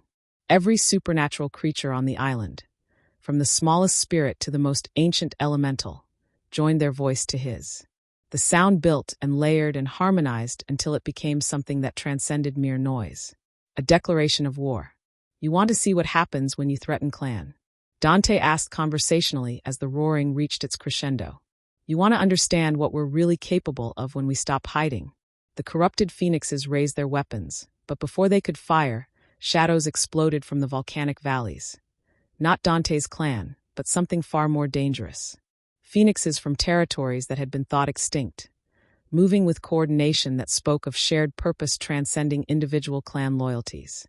"The Wild Hunt," Celeste breathed. "I thought it was just legend." "So did I."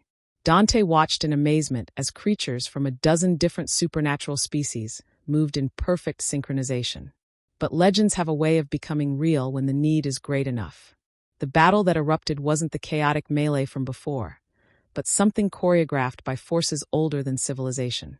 Every move was calculated, every attack coordinated to maximum effect. The Ashfords' technological advantages meant nothing against enemies that could reshape reality itself. "We're not just fighting for our freedom anymore," Dante realized as he watched ancient powers that had slumbered for centuries awakening in response to Celeste's call. "We're fighting for the right to exist without asking permission." "Then let's make sure we win," Celeste replied, her power building to levels that made the very air crack with potential. As they moved together toward the final confrontation, Dante felt something he hadn't experienced since before the binding. Complete certainty about his purpose. Not just as an alpha protecting his territory, but as part of something larger. A bridge between worlds. A guardian of the balance. a protector of everything wild and free. The Ashfords had spent decades preparing for this moment. But they'd made one critical miscalculation. They'd assumed supernatural creatures would always fight alone. Now they were about to discover what happened when the Children of Fire finally decided to come home. Chapter 21. As the final battle reached its crescendo, Celeste discovered that being a queen meant more than just wielding power. It meant choosing who deserved mercy and who had forfeited their right to it. The wild hunt had turned the beach into something from the oldest nightmares and most beautiful dreams, depending on which side you were fighting for. Ancient phoenixes moved like living flame. Spirits reshaped reality with casual gestures, and elementals bent the very laws of nature to their collective will.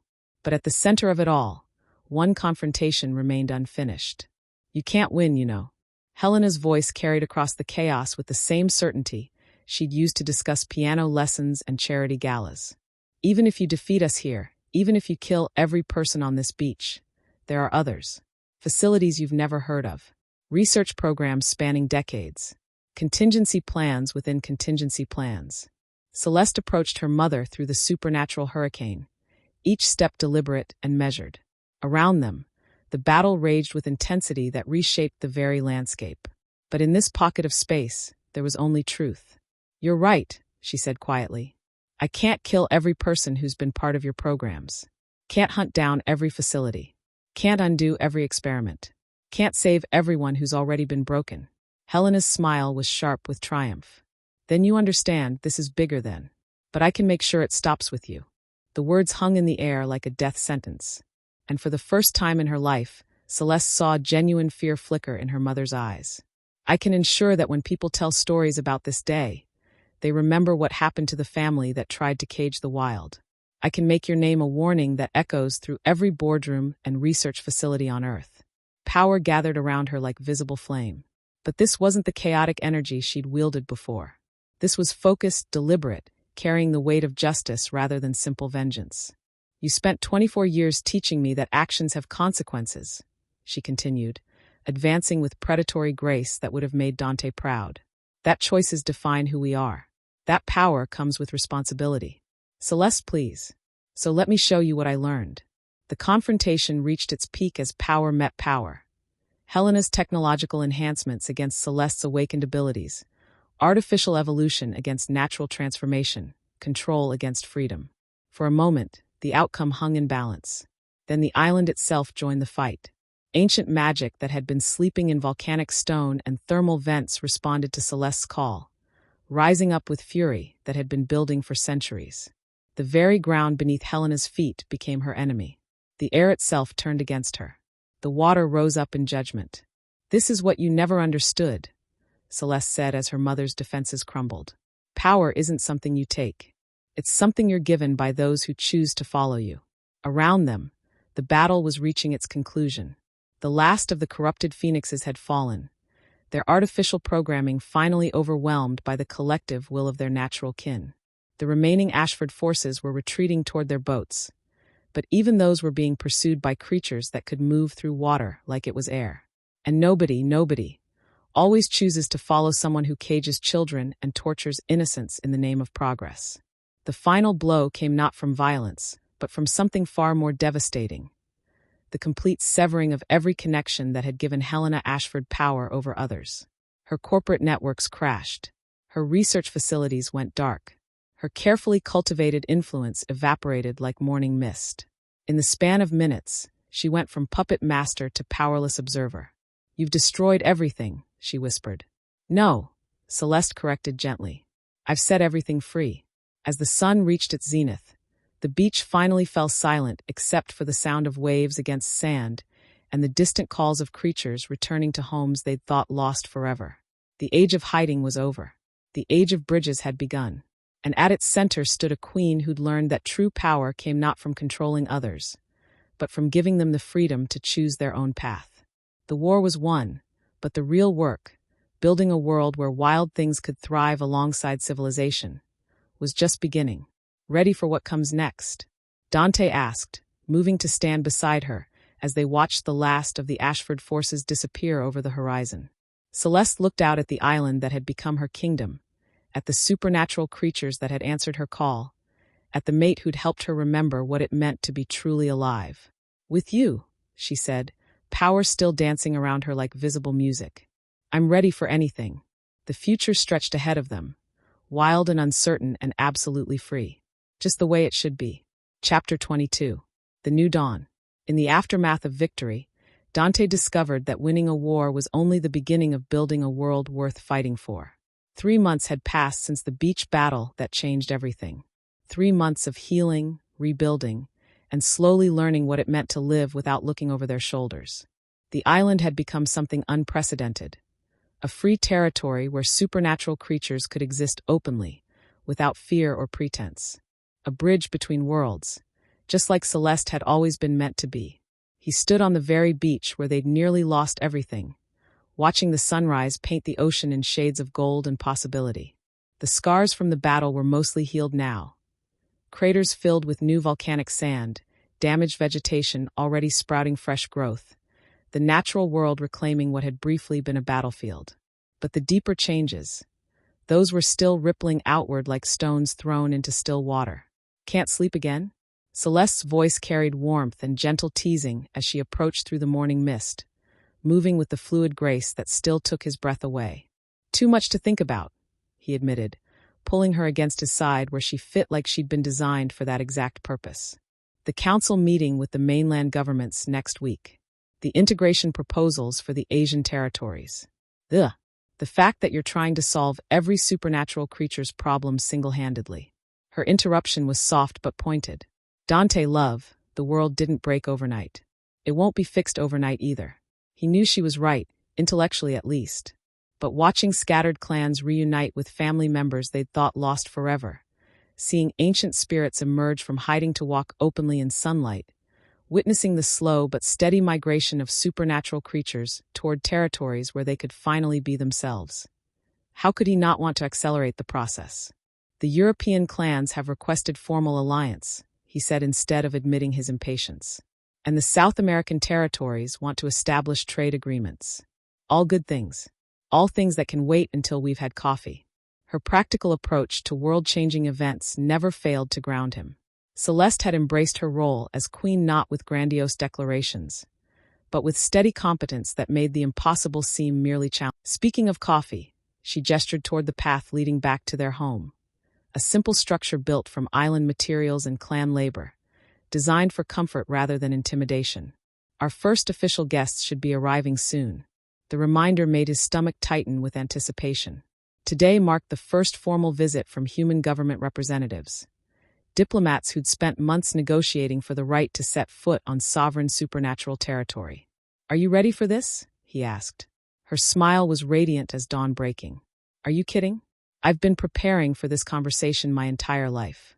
I just didn't know it." As they walked toward home together, Dante marveled at how completely his world had transformed. The clan that had once been scattered and fearful now worked alongside spirits and elementals in easy partnership. Young phoenixes played games with fire sprites while their parents discussed trade routes with volcanic nymphs. This is what integration actually looks like, he realized. Not forced assimilation, but voluntary cooperation between equals. The house smelled of fresh coffee and Celeste's attempts at human breakfast pastries, a skill she was still perfecting despite her enhanced abilities. Their kitchen had become an informal meeting space where clan members gathered to share news, resolve disputes, and plan for futures they were still learning to imagine. "Alpha." Rafe's voice made him tense despite months of rebuilding trust.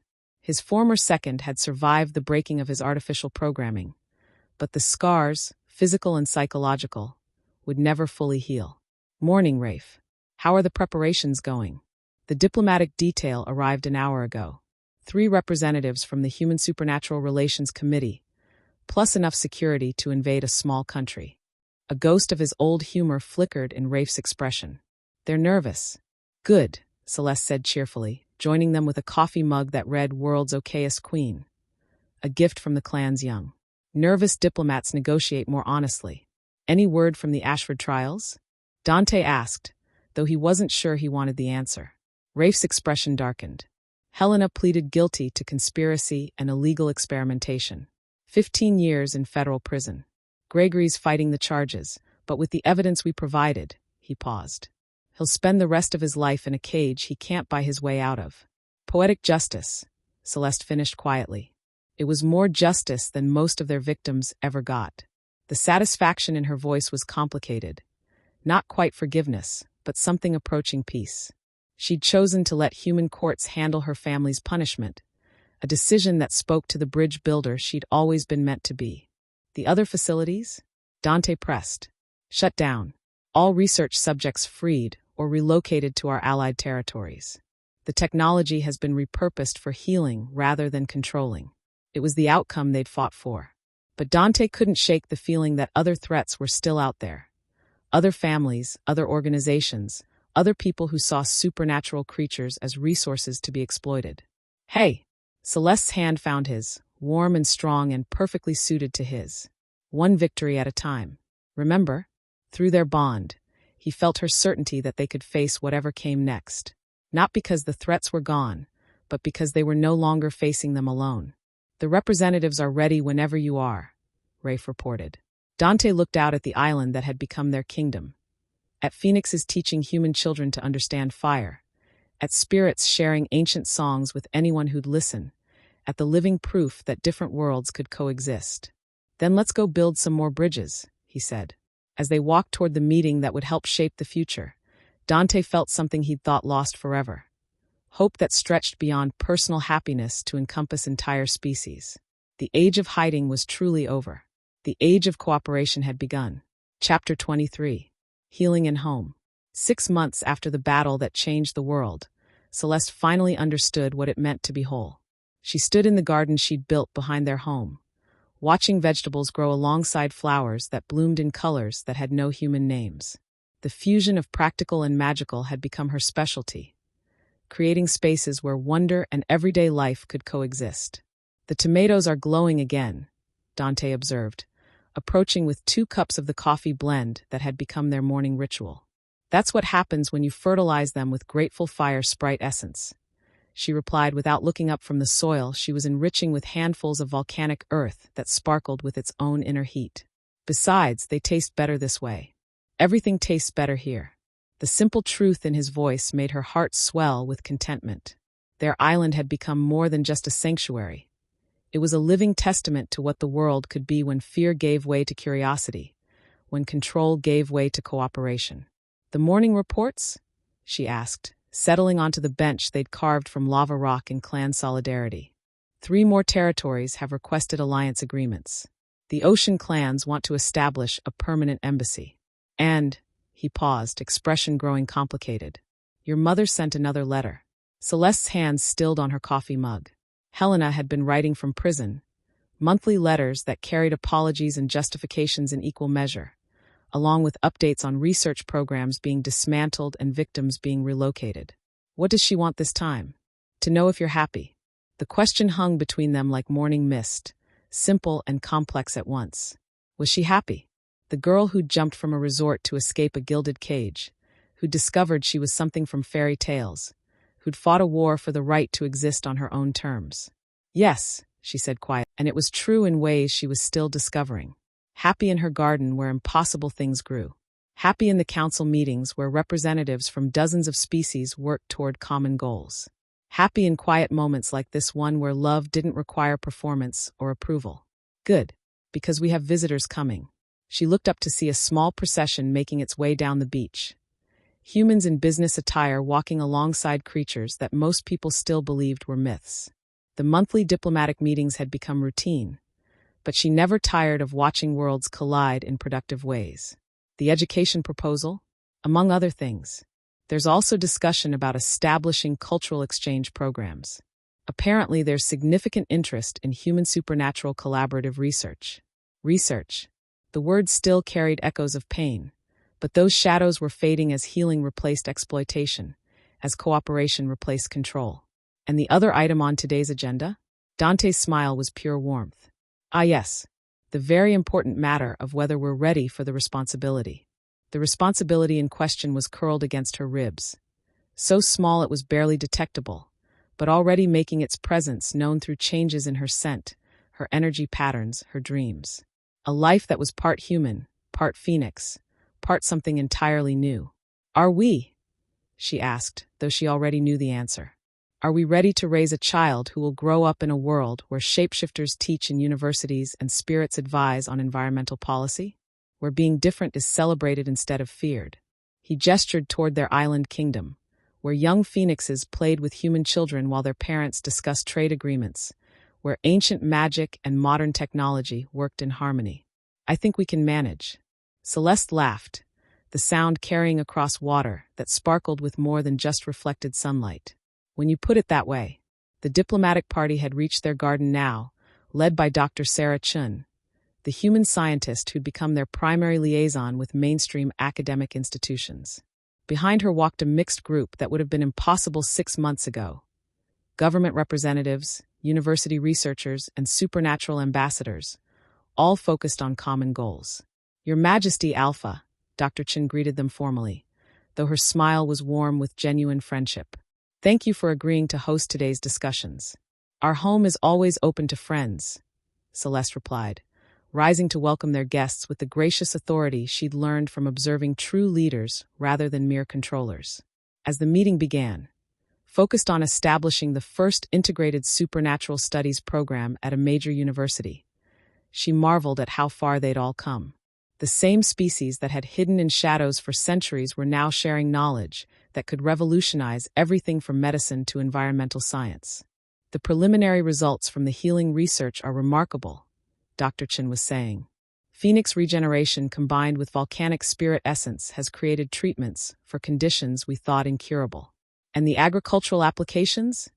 Asked the fire sprite representative, whose people had become invaluable partners in sustainable farming.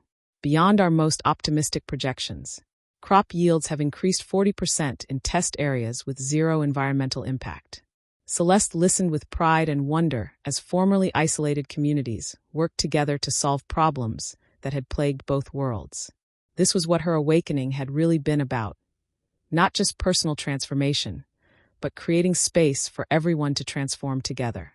There is one concern we need to address, Dr. Chin continued, her expression growing serious.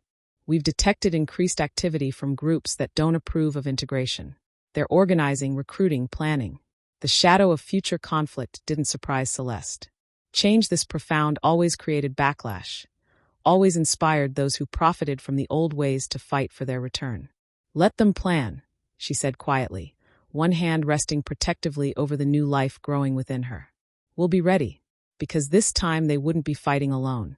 This time they had something worth protecting, and the combined strength of dozens of species to protect it with.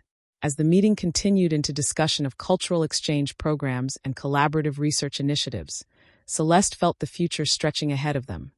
Uncertain but hopeful, challenging but not impossible.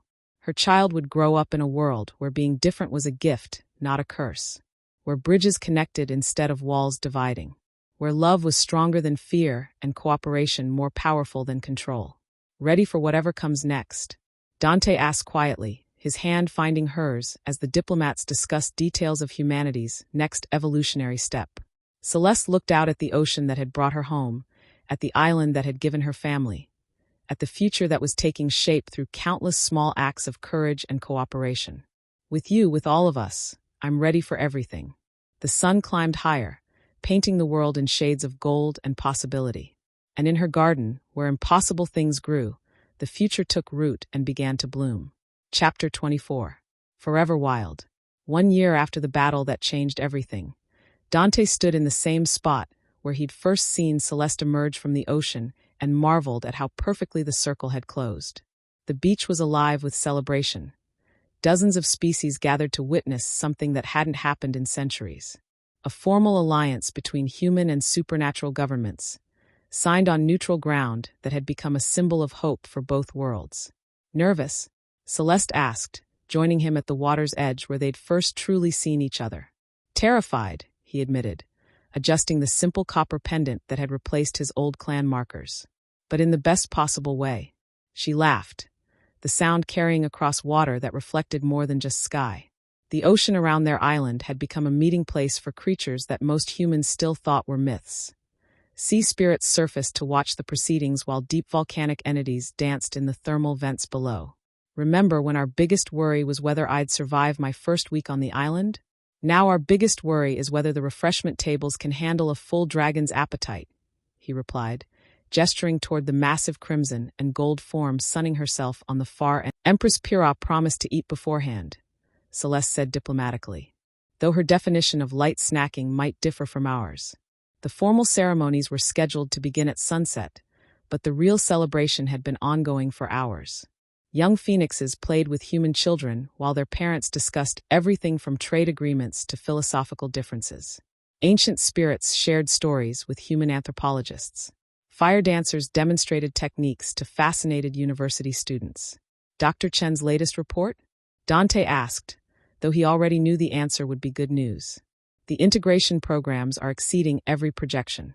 Applications for the supernatural studies programs are up 500%. And the collaborative research initiatives.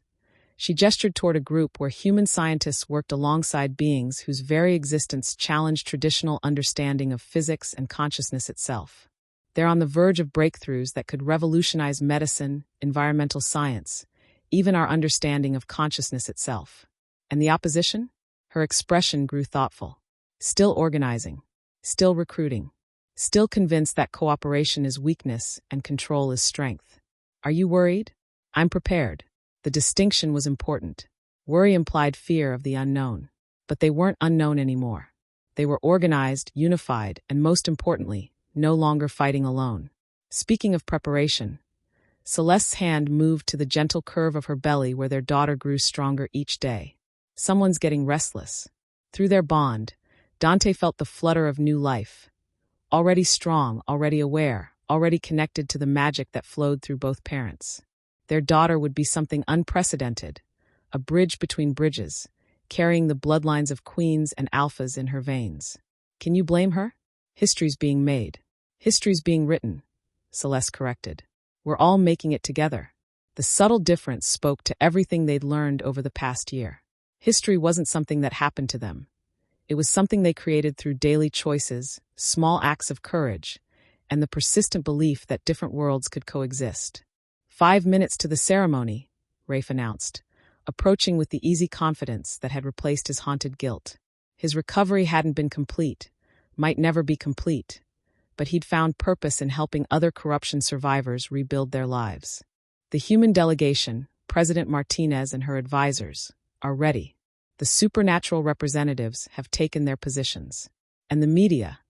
He gestured toward the carefully controlled area where cameras from around the world prepared to broadcast something unprecedented. They're calling it the Treaty of Two Worlds. Bit dramatic, don't you think? Celeste observed. Says the woman who ended a centuries-old conflict by transforming poison into power, Dante replied affectionately. As they walked toward the ceremonial circle where representatives from both worlds waited, Dante reflected on how much had changed since that first moment when he'd seen a strange human woman drinking from sacred waters. He'd thought she was an intruder, a threat to everything he protected. Instead, she'd been the key to everything he'd never dared hope for. Ready to change the world again? She asked as they reached the edge of the circle. With you? Always. The ceremony itself was brief but profound. Words spoken in languages both ancient and modern. Promises made by beings whose lifespans ranged from decades to millennia. Hope expressed in forms that transcended species barriers. When it was over, when the documents were signed and the photographs taken and the speeches given, Dante found himself back at the water's edge with the woman who'd made it all possible. What happens now? He asked. Celeste's smile held the wisdom of queens and the joy of someone who'd finally found home. Now we live. We raise our daughter. We build bridges and tend gardens and solve problems one day at a time. Sounds perfect. Sounds like the beginning. As the sun set on their first day as citizens of a world where supernatural and human coexisted openly, Dante felt something he'd never experienced before. Complete certainty about the future. Not because it would be easy, but because they would face it together. In the distance, their daughter stirred in her mother's womb, already dreaming of the wild, wonderful world she would inherit. And on an island where impossible things grew, love had planted seeds that would bloom for generations to come. Forever wild, forever free, forever home. The end.